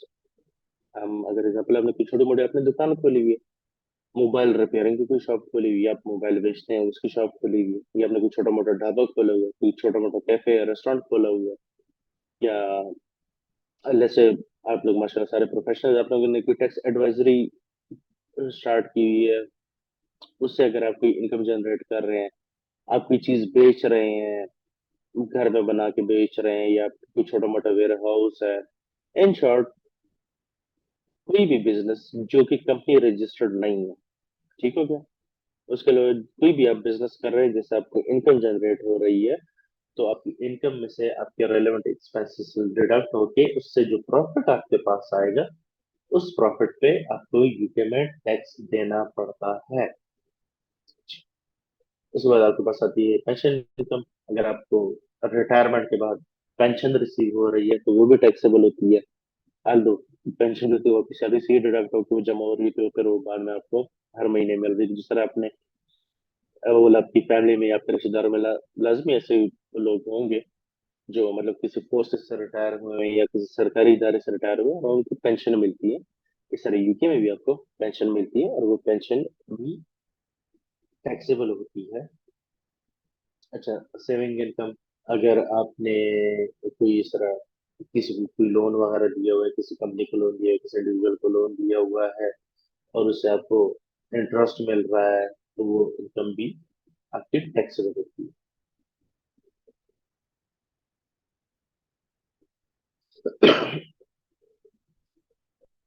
अच्छा,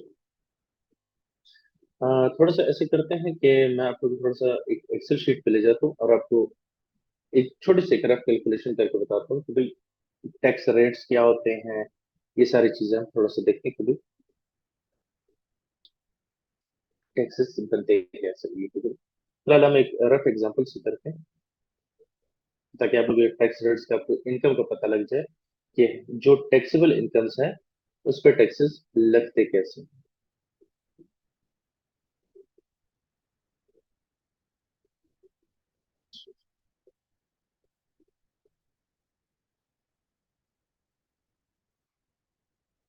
हमारे पास तीन किस्म के बैंड होते स्लैब्स होते हैं जिसपे हमारे पास टैक्सेस लगते हैं। फर्स्ट हमारे पास है बेसिक रेट बैंड। उसके बाद हमारे पास आ जाता है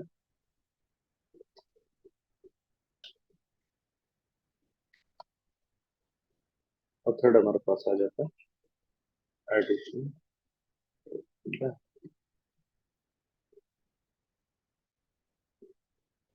अच्छा, अब इस पे क्या होता है, अगर आपकी इनकम है कितनी, 1 पाउंड, मतलब पाउंड नहीं लिखते,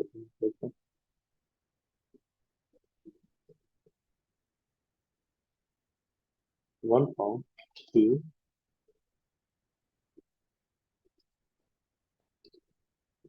27,700, अगर आपकी इनकम इतनी है तो इस पे आपको टैक्स रेट लगेगा।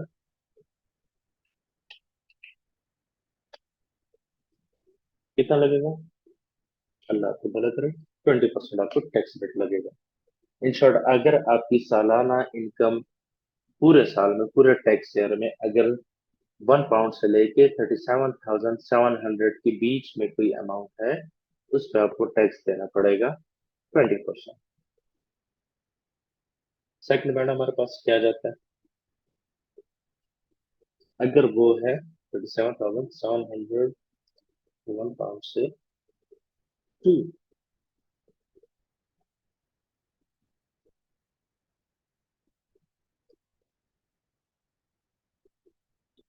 1,50,000 पाउंड, इस पर आपको टैक्स रेट अप्लाई होगा 40%। और एडिशनल रेट हमारे पास क्या है,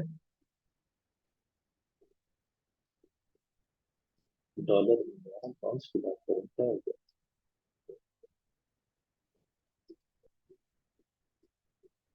अच्छा, अगर आपकी इनकम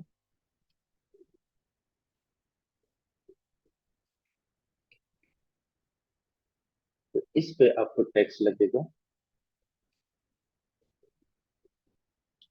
45%। ये आपके टैक्स स्लैब्स हो गए कि जिसमें अगर आप इसमें किसी भी जगह फॉल करते हैं। अच्छा, अब ये इनकम ये नहीं कि सिर्फ आपकी सैलरी पे, हमने जितनी भी टैक्सेबल इनकम्स पड़ी ना, उन सबको जमा करके आप इन स्लैब में अगर फॉल करते हैं। फॉर एग्जाम्पल, अगर मैं यहाँ पे आपको कहूँ कि हमारे पास एम्प्लॉयमेंट इनकम, आपकी रेंटल इनकम, जो आपकी रेंटल प्रॉपर्टी होगी उससे आपको जो प्रॉफिट आपको जनरेट होगा वो हो गई। डिविडेंड इनकम, उसके बाद ट्रेडिंग इनकम और सेविंग इनकम।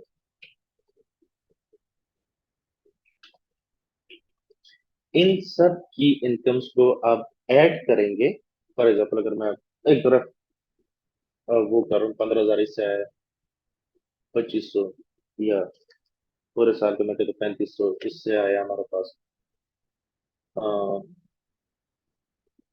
3,000 पाउंड के डिविडेंड आ गया आपके पास। ट्रेडिंग इनकम, आपका एक छोटा मोटा बिजनेस था वो आप चला रहे थे, और उससे आपको प्रॉफिट आया जी 500 का, आपको उससे प्रॉफिट आ गया। और 500 की सेविंग इनकम मैं कर लेता हूँ।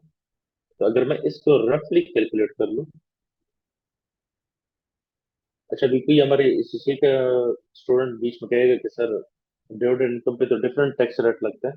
बिल्कुल डिफरेंट लगता है, लेकिन उस पर हम बाद में आते हैं। पहले एक जनरल कॉन्सेप्ट आप लोग देख लीजिएगा कि टैक्स रेट अप्लाई कैसे होते हैं। देन जब हम कॉम्प्लिकेशंस की तरफ जाएंगे, देन आप लोग को एक इजी आइडिया हो जाएगा। अब देखें, आपको ये नजर आया हमारे पास टोटल इनकम हमारी कितनी बनी। टोटल इनकम हमारे पास बनी 29,500। तो ये हमारी इनकम बेसिक रेट बैंड में फॉल कर रही है। मतलब 29,000 पे मुझे टैक्स कितना पे करना पड़ेगा, 20% पे करना पड़ेगा। और ये मेरा टैक्स कितना बन जाएगा, 5,900 पाउंड मुझे साल का टैक्स पे करना पड़ेगा। अब अगर हम कहते हैं कि यार हम थोड़ा सा हायर स्लैब में जाते हैं तो उसके लिए हमें क्या करना पड़ता है। हम कहते हैं कि भाई, हम्म, हम कहते हैं कि भाई 15,000 ये हो गया था, 10,000 रेंटल इनकम हो गई थी।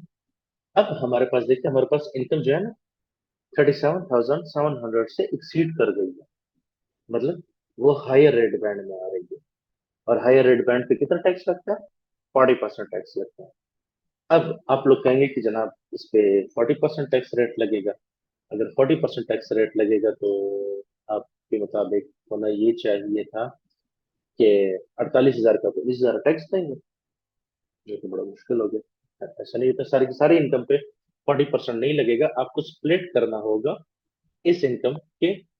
मैं आपको बताता हूँ अब कैसे इसको स्प्लिट करेंगे। आप यहाँ पे पहले करेंगे कि आपकी बेसिक रेट में, जो कि हमारे पास 20% है, उस पर कितनी इनकम फॉल होती है, और उसके बाद आप जाते हैं हायर रेट में जो कि 40%। अगर हम देखें हमारे पास 48,000 की टोटल इनकम है, और हमारे पास पहला बेसिक रेट बैंड का स्लैब कितना है, 37,000। मतलब 48,000 की इनकम में से 37,700 की इनकम पे आपको 20% टैक्स देना पड़ेगा। और 37,700 से लेके 48,000 की जो अमाउंट बनेगी, उस पे आप कितना टैक्स देना पड़ेगा, 40% टैक्स देना पड़ेगा। अब चले हम थोड़ी जरा इसकी अमाउंट भी आइडेंटिफाई कर लेते हैं कि हमारे पास कितनी अमाउंट जो है वो 20% पे आएगी। अब हमारे पास 48,000 में से 37,700 पे हमें कितना टैक्स देना पड़ेगा, 20%। और हमारे पास टैक्स की अमाउंट क्या बनेगी, इतनी अमाउंट पे हमें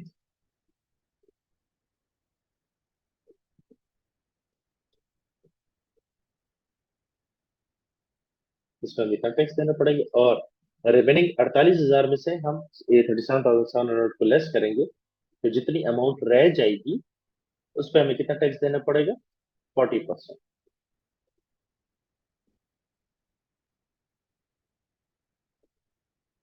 तो आपको पूरे साल का कितना टैक्स देना पड़ेगा?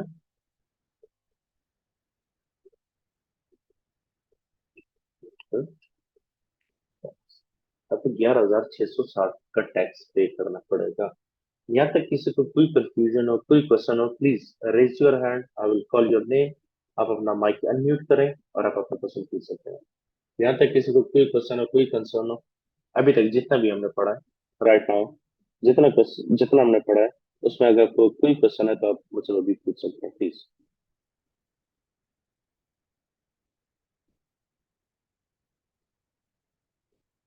वो कहते हैं ना, खामोशी के अस्सलाम दो ही वालेकुम। मतलब होते हैं। वालेकुम सलाम। अच्छा काइंडली प्लीज, हम एक रूटीन रखते हैं। आप लोग का किसी पॉइंट टाइप पे कोई भी क्वेश्चन हो तो आप अपना रेज हैंड का ऑप्शन अगर आप लोग को नजर आ रहा हो, आप रेज हैंड का ऑप्शन क्लिक करें तो मेरे पास शो हो जाता है, तो मैं आपका नाम कॉल कर लिया करूंगा एंड आप अपना क्वेश्चन। जी प्लीज अपना नाम बताइएगा। जी, मैं मुज़म्मिल बात कर रहा हूँ। जी मुझे अच्छा जी सर, मुझे मेरा बताओ। क्वेश्चन ये है कि आपने यूके रेजिडेंट और नॉन रेजिडेंट के बारे में आपने बता रहे थे। जी। इसमें पहले आपने बताया कि स्टेप वन एंड स्टेप, फिर बताया step two. Hmm, step one में आपने कहा कि ऑटोमेटिक ओवरसीज रेजिडेंट, हाँ हाँ। अगर मैक्सिमम 15 डेज वो स्पेंड करता है जी जी। तो वो ओवरसीज रेजिडेंट है। अगर इससे ज़्यादा करेगा तो रेजिडेंट बन जाएगा यूके, ऐसे ही है? हाँ, ये कंडीशंस है ना, हाँ ये जी। कंडीशन आपने उस मीट साथ करनी आपने है। ये भी कहा कि फिर आपने बताया ऑटोमेटिक यूके रेजिडेंट हाँ 183 हाँ। डेज और मोर। जी जी। अगर एक बंदा in between 15 days to 182 days spend कर रहा है यूके में, तो उसका स्टेटस हम्म, क्या? उसके लिए मैं उस पर थोड़ी देर बाद आना चाह रहा था, लेकिन चले। उसके लिए आपके पास कुछ यूके टाइज होती हैं, उनको अपने मीट करना होता है। मैं आपको यहाँ पे दिखा देता हूँ। आपने जो क्वेश्चन की बात की ना अभी, अगर इफ अ पर्सन, ये आप देखें, if a person is not treated as UK resident as per automatic test, अगर जो हमने ऊपर कंडीशंस पढ़ी हैं, अगर वो इस बेस पे आपको आइडेंटिफाई नहीं हो रहा कि भाई वो यूके रेजिडेंट है या नहीं है, तो उसके बाद आपने ये 5 कंडीशंस हैं, इनको देखना और इन 5 को पढ़ना होता है कि भाई इसमें से ये कितनी कंडीशंस मीट कर रहा है। जितनी कंडीशंस ये मीट करेगा उस पे फिर आप डिसाइड करते हैं कि भाई ये यूके का रेजिडेंट है या नहीं। फॉर एग्जाम्पल, अगर हम कहें वो 5 कंडीशंस के हैं कि having a close family in UK, उसका मतलब बीवी बच्चे माँ बाप या सोल पार्टनर या जो भी है उसकी फैमिली अगर यूके में है।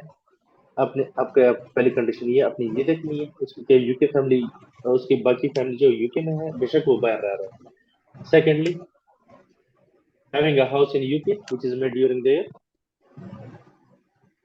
उसका घर जो है वो यूके में है।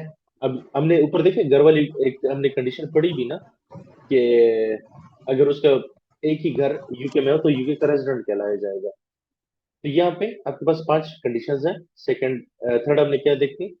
Doing substantive work in UK, अगर 40 डेज और more is regarded as substantive, मतलब वो डिफरेंट कंट्रीज में काम कर रहे हैं, लेकिन उसका मेन काम या क्वांटिटी वाइज ज्यादा काम अगर वो यूके में कर रहा है, या इसको इन्होंने इस अंदाज में किया कि अगर वो 40 दिन यूके में काम करता है तो एक ये कंडीशन आपके पास आ जाएगी। ये 3 कंडीशन हमारे पास क्या होगी? उसकी फैमिली यूके में है, उसका घर यूके में है, वो 40 दिन यूके में काम करता है।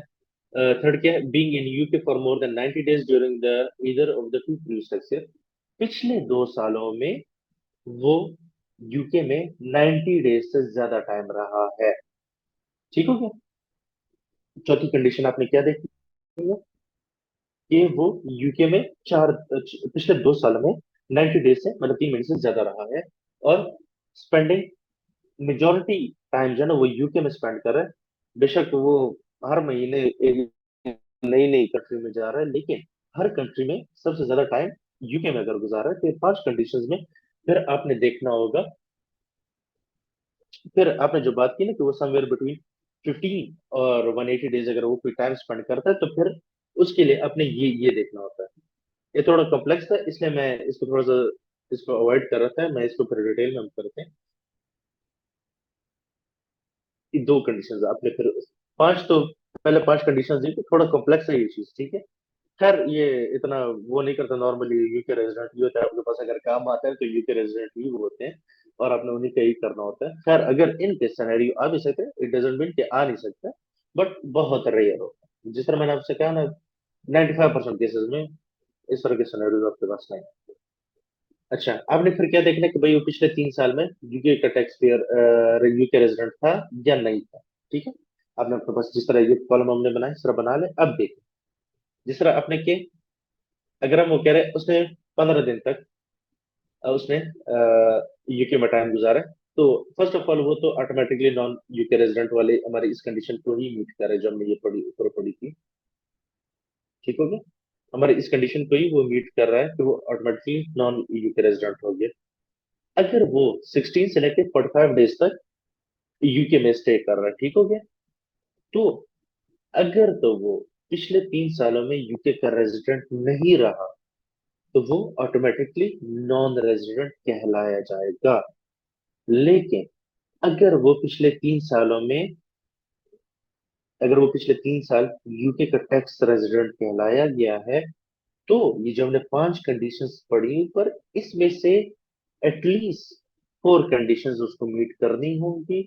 कि मतलब ये उसकी फैमिली यहीं पे रहती है, उसके घर यूके में है, और वो बाकी कंट्री से ज्यादा यूके में टाइम स्पेंड कर रहा है, और वो मेजोरिटी ऑफ वर्क जो है ना वो यूके में करता है।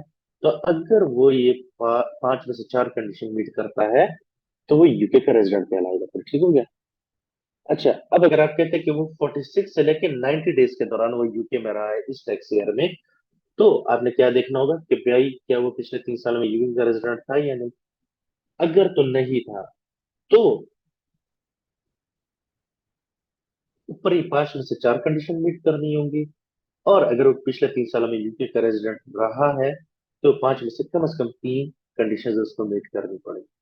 सेम गोज फॉर अगर वो 91 से लेकर 120 डेज यूके में गुजार रहा है, तो अगर वो प्रीवियसली 3 सालों में टैक्स रेजिडेंट नहीं रहा, यूके का रेजिडेंट नहीं रहा, तो ऊपर ये पांच में से तीन कंडीशंस मीट करनी होंगी उसको।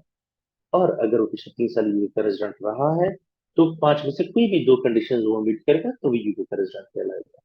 सेम अगर 121 डेज से लेकर 182 डेज के दरमियान ये कोई टाइम स्पेंड कर रहा है यूके में, तो और वो पिछले 3 सालों में भी यूके का रेजिडेंट नहीं था, तो पांच में से दो कंडीशंस इसको एटलीस्ट मीट करनी होंगी। और अगर वो पिछले 3 सालों में यूके का रेजिडेंट रहा है, तो उसको इन पांच में से कोई एक कंडीशन मीट करनी होगी, ठीक हो क्या। और अगर 182 से ज्यादा दिन हो जाएंगे, तो फिर ऑटोमेटिकली आप यूके रेजिडेंट कहलाए जाएंगे, क्योंकि आपने 183 डेज से या उससे ज्यादा दिन आपने यूके में गुजारे। यानी कंफ्यूजन मुजम्मिल साहब। ठीक हो गया सर। अच्छा सर, मेरा एक और क्वेश्चन था कि जिस तरह पाकिस्तान में इनकम टैक्स ऑर्डिनेंस है, ठीक है, लॉ, तो यूके के टैक्स लॉ का क्या नाम है, ये सर मैं पूछना चाह रहा था। इनका फाइनेंस फाइनेंस एक्ट आता है, फाइनेंस फाइनेंस एक्ट आता है। और जिस तरह अभी हम 22 पढ़ रहे हैं, अभी 23 एंड हो गया, तो हम इनका फाइनेंस एक्ट आता है और उसमें इनकी सारे टैक्स लॉज वगैरह रूल्स वगैरह होते हैं। लेकिन उसकी जरूरत आपको ऐसा नहीं पड़ती। मैं बताता हूँ क्यों। मैं आपको बात करूँ प्रैक्टिकल एक्सपीरियंस की। पाकिस्तान में आप जितने फॉर्म्स रहेंगे, सैकड़ों की फॉर्म्स है जो यूके के लिए काम करते हैं, ठीक है ना। उसमें 99% जो काम होता है ना, या 95 to 99% जो काम होता है ना, वो सारा कुछ हम कवर करेंगे, और उसके लिए आपको यूके ऑर्डिनेंस या यूके का फाइनेंस एक्ट पढ़ने की जरूरत नहीं पड़ेगी। क्या होता है, ये एम्प्लॉयमेंट इनकम होती है, ये रेंटल प्रॉपर्टीज होती है, ये पार्टनरशिप्स होती है, यही कंपनीज होती है। सेम नेचर ऑफ टैक्सेस होते हैं। अगर आप कोई कुलीग या कोई फ्रेंड है या कोई फैमिली मेंबर अगर यूके की किसी फॉर्म में या किसी कंपनी के साथ काम कर रहा है और वो यूके के टैक्सेशन को देख रहा है, बेशक आपको कुलीग हो कोई फॉर्म वाला। अब मैं आपको चूंकि अपनी पर्सनल एक्सपीरियंस से बता रहा हूँ, मैं पिछले 7 साल से डिफरेंट कंपनीज में काम कर चुका हूँ, यूके से मैं डायरेक्ट भी काम कर चुका हूँ। तो यही चीजें होती हैं, ऐसा नहीं है कि बाकी चीजें नहीं है, बट अब ऐसे सिनेरियोज है कि हम जब पढ़ रहे थे अपने पेपर्स में नए एसएससी में, जब हम अपने सब्जेक्ट में पढ़ रहे थे, आपके काफी शायद हमारे साथ पुलिस क्लास सेशन में थे जो एसएससी बैकग्राउंड से थे। तो जो हमारा टैक्स का पेपर होता है, एडवांस टैक्सेशन, चंगा भला लेंथी उसका कोर्स है और सब कुछ ना। अब उसमें ऐसी चीजें थी जो एटलीस्ट पिछले 7.5 8 सालों में मैंने तो आज तक नहीं देखी, नहीं आई सामने। तो अब कुछ चीजें ऐसी हैं कि जो बहुत रेयर आ जाती है, लेकिन जो मेजोरिटी सिनेरियोज होते हैं ना, वो यही एम्प्लॉयमेंट इनकम हो गई है, यही रेंटल इनकम हो गई है। तो हाँ, कभी सर जरूरत अगर आपको पड़ जाती है, अच्छा आपको कोई भी यूके के टैक्स रिलेटेड कोई भी चीज सर्च करनी हो ना, उसका सिंपल एक तरीका मैं आपको बताता हूँ। आपने गूगल पे जाना, फॉर एग्जाम्पल आपने लिखनी है एम्प्लॉयमेंट इनकम लिखनी है, कोई भी आपकी टैक्स क्यूरी है ना, सिंपल गूगल पे लिखे और आगे आप लोगों ने लिखना है सर एस पर HMRC। ये HMRC के मुताबिक ये क्या, जरा मुझे बता दें। तो पहला पहला लिंक आपके पास आएगा gov.uk वाला। gov.uk यूके की ऑफिशियल वेबसाइट है। जिस तरह एफबीआई की ऑफिशियल वेबसाइट होती है, वो HMRC की ऑफिशियल वेबसाइट है, और वहाँ पे आपको ईच एंड एवरीथिंग सब कुछ मिल जाएगा। मतलब अगर आप चाहते हैं ना किसी कम्प्लेक्सिटी में जाना चाहते हैं या आप कुछ डिटेल में पढ़ना चाहते हैं, तो सिंपली उस टॉपिक को रखें, या कोई भी जो टैक्स का आपका मैटर है वो गूगल पे लिखे और आगे लिखे एज पर HMRC, बस आपके पास की वेबसाइट आए, जो HMRC की वेबसाइट आएगी, gov.uk के नेम से होती है, उसमें आपको ईच एंड एवरीथिंग मिल जाएगा। ठीक है। सर एक और क्वेश्चन है कि इसमें कि हाँ आपने एक और क्वेश्चन ये है कि जिस तरह आपने बताया कि जो बेनिफिट्स होते हैं वो भी उसकी एम्प्लॉयमेंट इनकम में ऐड कर दिए जाते हैं। हाँ मिसाल जी। के तौर पर आपने फ्यूल की एग्जांपल दी कि अगर फ्यूल किसी जी। एम्प्लॉय को वहाँ पे मिल रहा है तो वो भी उसकी टैक्सेबल इनकम में ऐड हो जाएगा। हम्म, तो मेरा क्वेश्चन इसके अंदर ये था कि फ्यूल जो है उसका तो रेट डेली बेसिस पे चेंज हो रहे हैं। अगर एक हाँ बंदे की इंटाइटलमेंट है 250 लीटर्स पर मंथ, हम्म, हाँ हाँ। तो उसको किस तरह डिटरमिन करेंगे आप उसकी टैक्सेबल इनकम निकालते हुए? मैं पाकिस्तान में बैठा हूँ तो मैं हम्म, कैसे चेक करूँ, इंश्योर करूंगा इसकी टैक्सेबल इनकम कितनी बनती है, कितनी बनती है, कैसे? क्या मैं वो हर डे पे रेट देखूंगा चार्ट? नहीं नहीं नहीं नहीं, ऐसा कुछ नहीं होता है, डोंट वरी। ऐसा कुछ नहीं होता, ये हमारे कोर्स में इंक्लूड है, हम ये सारे देखेंगे कि बेनिफिट्स किस तरह कैलकुलेट किए जाते हैं। लेकिन अगर मैं आपको प्रैक्टिकल एस्पेक्ट में बताऊं ना, अब आप टैक्स यूके में जमा कराते हैं, फॉर एग्जांपल लेट्स से आप मुजम्मिल साहब हैं, आपने टैक्स रिटर्न जमा करानी है, आप यूके में तो आपने टैक्स रिटर्न जमा करानी है, और आपने मुझे अप्रोच किया कि जी मेरा जरा टैक्स को कैलकुलेट करके बता दें, ठीक है ना। तो मैं आपसे पूछूंगा कि भाई आपकी सोर्सेज ऑफ इनकम क्या है, आप मुझे कहोगे यार मेरी एम्प्लॉयमेंट इनकम है, तो मैं आपसे कहूंगा कि यार मुझे अपना P60 फॉर्म, P60 होता है वो आपकी एनुअल इनकम का एक सर्टिफिकेट होता है। सर्टिफिकेट कैसे होता है, आप जिस कंपनी में जॉब कर रहे होते हैं ना, वो आपके बिहाफ पे टैक्स जो है ना वो HMRC को सबमिट कर रही होती है। तो वो रिकॉर्ड HMRC के पास भी होता है, और आपकी कंपनी जो है ना आपको पूरे साल का पूरे टैक्स ईयर का एक सर्टिफिकेट देती है कि इस पूरे साल में आपने इतनी इनकम कमाई है और इसमें आप ऑलरेडी इतना टैक्स दे चुके हैं।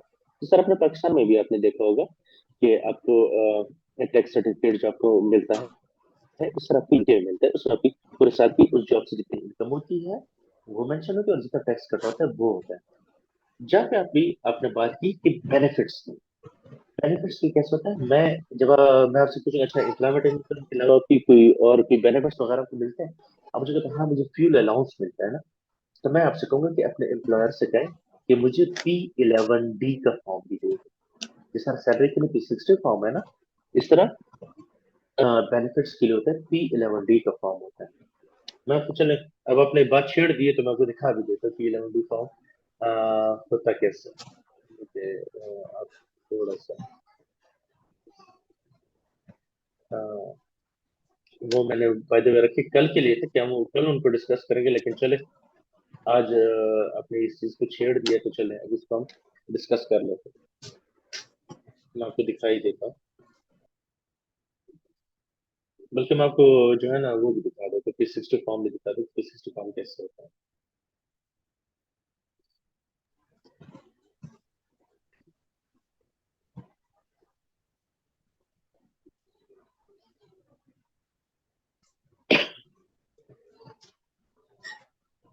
अभी ये मेरे पास एक छोटा एक पुराना कोई टेम्पलेट पड़ा हुआ है, मैं आप लोग को दिखा देता हूँ। अभी देखिए, 360 एंड ऑफ ईयर सर्टिफिकेट है।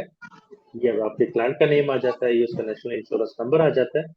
और यहाँ पे देखें, लिखा हुआ है कि इन दिस एम्प्लॉयमेंट कितना है, 20,000 इसकी टोटल इनकम थी पूरे साल की। और उस पर इसने टैक्स कितना दिया हुआ था, 1,698 का उसने टैक्स पे किया हुआ था। ठीक है क्या? इसी तरह ही जहाँ से आपने बात की, मैंने आपसे कहा ना कि मैं आपसे कहूँ मुझे अपने P60 फॉर्म मुझे प्रोवाइड कर दे, तो आप अपने एम्प्लॉयर से कहेंगे वो आपको P60 फॉर्म दे देता है। और जिस तरह आपने बात की बेनिफिट्स की, उसके लिए ये होता है P11D का फॉर्म होता है। ठीक है, P11D expense and benefit form. ये जिस तरह आपको सैलरी का P60 फॉर्म मिलता है, इस तरह अगर आपको कोई बेनिफिट्स दिए जा रहे हैं तो उसका भी आपको फॉर्म प्रोवाइड किया जाता है। अब इसमें हम देखते हैं कि भाई इसको कौन सा बेनिफिट मिला है कि जिसकी वजह से इसको P11D का फॉर्म जनरेट हुआ है। अच्छा, एसेट ट्रांसफर वगैरह अगर इसको कोई एसेट कंपनी ने दिया हुआ है वो कोई है या नहीं, nil है। Payments made on behalf of employ, अगर उसके एम्प्लॉयर ने उसके बिहाफ पे कोई पेमेंट की हुई है तो अगर वो होती वो हमारे पास मेंशन होती।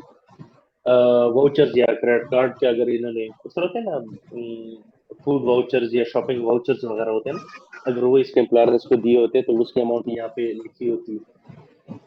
लिविंग एकोमोडेशन, डी नंबर पे आप देखिए, living accommodation, cash and cash equivalent amount of accommodation provided अगर उसकी कंपनी ने आपकी कंपनी ने आपको उनके रहने को घर दिया हुआ है, तो वो बेनिफिट उन्होंने खुद ही कैलकुलेट किया होगा और आपके अमाउंट में P11D फॉर्म में यहाँ पे मेंशन होगा कि इतनी अमाउंट का हमने इसे हाउस अलाउंस या हाउस एकोमोडेशन अलाउंस प्रोवाइड किया है।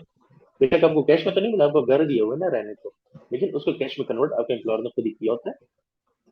उसकी अपनी कैलकुलेशन होती है उस पर। इवन चूंकि पेरोल जो होता है ना वो ज्यादातर सॉफ्टवेयर पे होता है और वो ऑटोमेटिक सॉफ्टवेयर भी कैलकुलेट कर देता है, लेकिन मैं आपको बता दूंगा कि भाई किस तरह से कैलकुलेट होते हैं।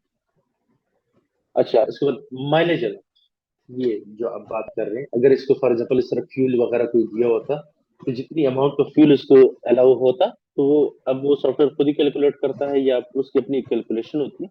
वो मैं आपको इंशाल्लाह नेक्स्ट टाइम जब इसको डिटेल में करेंगे नेक्स्ट क्लास में, तो मैं आपको बेनिफिट्स बताऊंगा कि किस तरह से कैलकुलेट किए जाते हैं। ठीक है, थैंक यू तो sir, thank you so much. वो आपके एक जनरल नॉलेज पर्पज के लिए ज्यादा बेहतर हो जाएगा, बट प्रैक्टिकली इतना फायदा नहीं सर आपको मैं देगा इसको इसलिए क्योंकि इसलिए पूछ रहा हूँ कि अगर मैं बीइंग एन एम्प्लॉयर, यानी कि अगर कोई हाँ ऐसा हाँ बंदा है जो मुझे हायर करता है P11D फॉर्म तैयार करने के लिए, कि हाँ हाँ, आपने मेरे मेरे मेरी कंपनी के 10 ठीक है, एम्प्लॉयज है, उसका P11 12 फॉर्म तैयार करना है, तो उस लिहाज से तो मुझे पता होना चाहिए ना ये बिल्कुल। कैसे। तो मैं आज थोड़ा दिए थे कि मैं आपको थोड़ा सा एम्प्लॉयमेंट इनकम पे थोड़ा जनरल बता रहा था कि टैक्स रेट्स कैसे लगते हैं, ये वो अब कल प्रॉपर हम एम्प्लॉयमेंट इनकम पे आएंगे कि सैलरीज पर टैक्स कैसे लगता है, बेनिफिट्स पे कैसा टैक्स लगता है, कैलकुलेशन उसकी कैसे है। तो इंशाल्लाह नेक्स्ट क्लास में हम उसको डिटेल में पूरे ही एम्प्लॉयमेंट इनकम को ही हम कवर करेंगे। तो मेरे ख्याल में बेहतर यही होगा कि हम उसको कल वाले सेशन में एक डिटेल में एक सीक्वेंस के साथ करेंगे। तो सीक्वेंस में थोड़ा ये होता है आपको समझ भी अच्छे से आ जाती है क्योंकि चीजें आपस में इंटरलिंक होती हैं। अभी अगर मैं आपको यहाँ से बेनिफिट पढ़ा दूं, अभी अब तक हमने एम्प्लॉयमेंट इनकम पढ़ी ही नहीं है उसमें प्रॉपर, जी सर। तो थोड़ा सा सीक्वेंस में डिस्टर्ब हो जाती है। सर एक फाइनल अच्छा, क्वेश्चन है सर। एक सेकंड ये मुझे कंप्लीट करने दें। जी सर। अब इसमें हम सिर्फ ये देखना चाहते हैं कि इसको भाई P11D अगर इसका बना तो आखिर इसको ऐसा मिला क्या चीज है। ठीक, इसको क्या मिला, प्राइवेट मेडिकल ट्रीटमेंट और इंश्योरेंस। अब क्या है यार, ये कोई बीमार हुआ होगा, इसने कोई अपना ट्रीटमेंट कराया और उसका जो एक्सपेंस है वो इसके एम्प्लॉयर ने बेयर किया या इसके एम्प्लॉयर ने इसके ब्याह पे कोई इंश्योरेंस इसके लिए कराई हुई, और वो अमाउंट है 1,652 की। ठीक है, तो ये इसको एक बेनिफिट मिला है। और ये बेनिफिट जिस तरह एम्प्लॉयमेंट इनकम पे टैक्स लग रहा था, रेंटल इनकम पे टैक्स लग रहा था, ये 1,652 पे भी टैक्स लगेगा। ठीक है, ठीक हो गया सर। अच्छा सर, ये ये ऐसे अभी P11D में आ रही होगी इनकम, ये टोटल इनकम आपकी टैक्सेबल इनकम का पार्ट बन जाएगी? एग्जैक्टली जिस तरह हमने अगर इसका मैं यानी कि आपको 1600 जिस तरह था, 1658 रुपये, 1658 पाउंड आ रहे थे, तो वो बताते हैं उसका भाई, टैक्सेबल इनकम का पार्ट। बताते हैं, टेंशन नहीं लेनी, सब सब कुछ होगा। हमने ये बताई थी ना हमारी एम्प्लॉयमेंट इनकम इतनी थी 15,000। जी जी जी जी। ठीक हो गया, तो यहाँ पे आ जाएगा एम्प्लॉयमेंट बेनिफिट 1650। जी सोलह सौ जी। पचास आपकी ये हो जाएगा, आपकी टैक्सेबल इनकम में ऐड हो जाएगा और आपका टैक्स यहाँ पे कैलकुलेट होना शुरू हो जाएगा। Next sir. अच्छा सर, थैंक यू सर। इसमें आखिरी सवाल ये है कि जिस तरह पाकिस्तान में डिफरेंट सोर्सेज ऑफ इनकम होते हैं, जिस सर आखिरी करते करते आप 7-8 सवाल पूछ गए। जी ये पूछे है, पूछे। जिस तरह पाकिस्तान में है सैलरी इनकम होता है, बिजनेस इनकम होता है, कैपिटल गेन होता है, और अगर प्रॉपर्टी इनकम होता है, और इसके अलावा हम कहते हैं अदर सोर्स इनकम। और वो सारे मिलके एक बंदे की टोटल इनकम बन जाती है। अगर वो जो उसमें कैटेगरीज होती हैं कि सैलरीड इंडिविजुअल का रेट अलहदा होता है और नॉन सैलरीड का अलहदा होता है पाकिस्तान में। तो यहाँ पे मुझे लगता है यूके में सेम रेट ही है, चाहे वो सैलरीड है या नॉन सैलरीड है। एग्जैक्टली यूके में सेम है, सिवाय एक चीज के, डिविडेंड इनकम। डिविडेंड इनकम जो है ना, उसका रेट थोड़े से डिफरेंट है, बाकी सब आगे जितने भी इनकम होती है ना, उस पर स्ट्रेट ये टैक्स अप्लाई होता है, ठीक हो गया। ठीक हो गया चाहे सर, वो थैंक आपकी यू सर। रेंटल इनकम आ रही है, आपकी अदर इनकम आ रही है, एम्प्लॉयमेंट इनकम आ रही है, ट्रेडिंग इनकम आ रही है, सेल्फ एम्प्लॉयमेंट इनकम, जो भी इनकम आप कह रहे हैं, एक इंडिविजुअल की, सब पे यही रेट्स अप्लाई जो भी हमने ऊपर डिस्कस किए। सिर्फ डिविडेंड इनकम अगर आपकी आती है, उसके रेट्स डिफरेंट है, वो भी हम डिस्कस करते हैं, वो डिफरेंट है। बाकी अब each and everything that belongs to an individual, वो सारे इन्हीं टैक्सेस पे 20, 40 एंड 45, डिपेंडिंग ऑन आप जिस स्लैब में फॉलो करते हैं वो आप पे टैक्स रेट अप्लाई होता थैंक यू सर। है। अच्छा जी। सर ये आप काइंडली ये शेयर कर देंगे डॉक्यूमेंट, और लास्ट टाइम जो आपने ये हमें वो बहुत दिखाया था अपना पोर्टफोलियो सारा, यानी कि ये हम काम करेंगे ड्यूरिंग दिस कोर्स, कंटेंट्स जो बनाए हुए थे, वो भी सर जी, शेयर नहीं किया आपने। कहा था मैं कर दूंगा, लेकिन आपने शेयर नहीं किया ग्रुप में। वो उन्होंने ग्रुप पे शेयर नहीं किया था जी सर। एडमिन ने। जी अच्छा, सर। नहीं मैं उनको कह दूंगा, वो आपको शेयर कर देंगे, ठीक है। नो थैंक यू वरीज सो इस मच चीज सर। की, इस चीज का टेंशन ना ले आप लोग, उस क्लास में अटेंटिव रहो। जो यहाँ पे बोला जा रहा है ना, ये ज्यादा आपके लिए इंपॉर्टेंट है। रिटर्न जो है ना, आप हर जगह से पढ़ लेंगे, ठीक है ना। जी अभी तो आपको बिल्कुल मैंने ठीक ये हो बता दी गया। भाई, आप HMRC की वेबसाइट से ईच एंड एवरीथिंग पढ़ लेंगे, पढ़ने पे पढ़ लेंगे, लेकिन बोलना जो होता है ना, मेरी अपनी लॉजिक ये है कि मैं पढ़ के इतना जल्दी नहीं सीख पाता। अगर मैं कोई चीज सुनूं, वो मैं जल्दी सीख लेता हूँ। ये ह्यूमन एक नेचर भी है कि आप जब एक चीज सुनते हैं ना, तो वो आप जल्दी पिक कर लेते हैं। बात जी मैं मेरा इस चीज पे स्ट्रांग बिलीव है कि मैं एक चीज, मैं आज तक क्लास में नहीं मिस करता। मैं जितना मैंने इससे पढ़ा है, मैं इतना कोई ये नहीं कहता मैं कोई बड़ा, वो कहता ना किताबी कीड़ा टाइप बंदा, मैं एटलीस्ट वो भी नहीं था। लेकिन मैं क्लास के भी नहीं मिस करता था, ठीक है। तो ठीक हो गया। क्योंकि मेरा एक कॉन्सेप्ट है कि मैं टीचर के मुंह से जब एक चीज सुनूंगा, तो वो चीज मुझसे भूलेगी नहीं। तो कोशिश ये करें जो क्लास होती है उस चीज पे, उस पे आप लोग फोकस रखें, तो इंशाल्लाह आपका कोई सारे मसला हल हो जाएंगे। बाकी कोई क्वेश्चन होगा तो बिल्कुल हम इसको डिस्कस करेंगे। अच्छा, थैंक यू सो मच। आप लोग के क्वेश्चंस हैं, मुझे सिर्फ आप लोग 5 मिनट दे दें, मैं एक छोटी सी चीज आप लोग कराता हूँ, देन मैं आपके क्वेश्चंस पे आता हूँ। तो इंशाल्लाह आप लोग के जो क्वेश्चंस होंगे उसको हम डिस्कस करेंगे। अच्छा, फिलहाल हमने एक छोटी सी एक तरफ अपनी तरफ से इनकम्स डाली कि भाई हमारी टोटल इनकम बनी कितने, 49,650 के हमारे पास इनकम बनी। अच्छा, इनकम तो हमारे पास बन गई है। अब ये टैक्स हमारे पास अच्छा खासा बन रहा है, ठीक है। अब टैक्स अगर इतना ज्यादा बन रहा है, तो यार इतना ज्यादा टैक्स कौन देगा? तो थोड़ा बहुत कोई बेनिफिट भी तो होना चाहिए ना। अब बेनिफिट अगर आपको थोड़ा सा बहुत दिया जाए, तो वो कितना हो सकता है? वो ऐसे होता है, आपको अगर मेरी एक्सेल शीट नजर आ रही है, तो आपको एक पर्सनल अलाउंस दिया जाता है। पर्सनल अलाउंस क्या होता है कि आपकी इतनी इनकम जो है ना, वो आपके लिए टैक्सेबल नहीं होगी। उसके ऊपर जो अमाउंट आएगी उस पर फिर आपको टैक्स देना पड़ेगा। तो पर्सनल अलाउंस हर इंडिविजुअल को हर टैक्स ईयर के लिए अलाउ होता है। अब हम चूंकि टैक्स ईयर पढ़ रहे हैं 22-23 पढ़ रहे हैं, मतलब हम पढ़ रहे हैं 6 अप्रैल 2022 से लेके 5 अप्रैल 2023 तक का हम एग्जाम्पल ये ले रहे हैं। तो हम उसका पर्सनल अलाउंस ले रहे हैं, क्योंकि हर साल पर्सनल अलाउंस थोड़ा बहुत वेरी करता है, 200-400 पाउंड ऊपर नीचे होता रहता है। तो हम फिलहाल जो टैक्स हम बात करें 2022-23 की हम बात करें, तो उसके लिए पर्सनल अलाउंस हमारे पास है 12,570 पाउंड। ये आपके पास है ना, ये इससे हम बोलते हैं पर्सनल अलाउंस। इन शॉर्ट, आपकी जो 49,650 की आपकी टोटल पूरे साल इनकम से £12,570 जो है ये एग्जाम्प्ट है, इस पे आपको टैक्स नहीं देना पड़ेगा। इसके अलावा जो आपकी इनकम बनेगी उस पे आपको फिर टैक्स देना पड़ेगा, और अकॉर्डिंगली उसी तरह देखना पड़ेगा जो आपकी रिमेनिंग अमाउंट है वो किस स्लैब में जा रही है, चाहे वो बेसिक में जा रही है, वो हायर में जा रही है, एडिशनल में जा रही है, उसके मतलब जैसे भी हमने ऊपर किया इस तरह से आपने उसको अप्लाई करना। अगर अब हम इसी एग्जाम्पल को फर्दर आगे ले जाएं और हम अपनी टोटल टैक्सेबल इनकम कैलकुलेट करें तो मेरी क्या बन जाएगी, 49,000 माइनस पर्सनल अलाउंस, तो ये बन जाती है 37,080 पाउंड। और अगर हम 37,080 पाउंड को देखें तो ये मेरे बेसिक रेट बैंड में ही सारी कवर हो रही है, ऐसा है कि नहीं? क्योंकि मेरे पास बेसिक रेट बैंड के अगर मेरी इनकम 37,700 तक है तो मुझे 20% टैक्स देना पड़ेगा, और उससे अगर इनकम मेरी ज्यादा होगी तो अभी अगर हम यहाँ देखें, हमने जो पहले 49,000 पे कैलकुलेशन की थी तो हमें कितना टैक्स बना था, 12,320 बना था।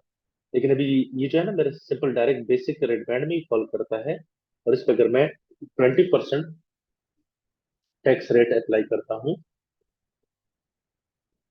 तो ये मेरे पास बनता है 7,416 पाउंड टैक्स बनता है। अगर मैं दोनों का डिफरेंस देखूं तो मुझे कितने का फायदा हो रहा है पर्सनल अलाउंस की वजह से, मुझे 4,904 पाउंड कम टैक्स देना पड़ता है। बेनिफिट हुआ ना पर्सनल अलाउंस का। तो ये हर इंडिविजुअल को हर टैक्स ईयर के लिए पर्सनल अलाउंस अवेलेबल होता है, और ये आपके लिए एग्जाम्प्ट होता है आपकी टोटल इनकम से।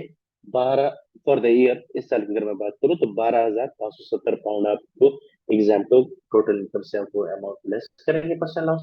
रिमेनिंग अमाउंट आप देखेंगे कि भाई वो मेरे किस स्लैब में फॉल कर रही है, और उसके मुताबिक फिर आपका टैक्स बनेगा। अच्छा जी, लास्ट हमारे इनिशियली मेरी नॉर्मली अप्रोच ये होती है कि इनिशियली 10-15 मिनट मैं आपके क्वेश्चनिंग के लिए रखता हूँ, जो कि प्रीवियस लेक्चर से अगर आपके होते हैं, या आपके अगर अपने पर्सनल कोई क्वेश्चन है, आपको माइंड कोई क्वेश्चन था, हम उसको डिस्कस करते हैं। और लास्ट के भी 10-15 मिनट मैं जो रखता हूँ वो आपके क्वेश्चंस के लिए रखता हूँ, क्योंकि मैं तो आपको पढ़ा लूंगा, मुझे तो आता है, लेकिन असल मकसद क्या है, आप लोग को समझना।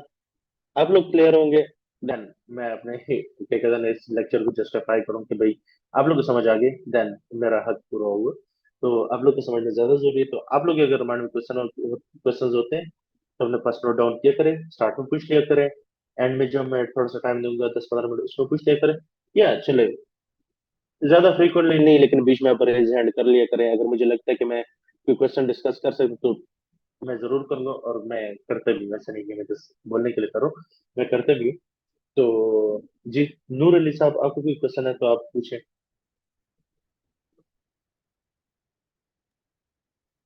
अस्सलाम वालेकुम सर। वालेकुम सर मेरी सलाम। आवाज़ आ रही है आपको? जी सर फरमाएं। अ, जी सर, मेरा एक सवाल ये था कि सर आपने जो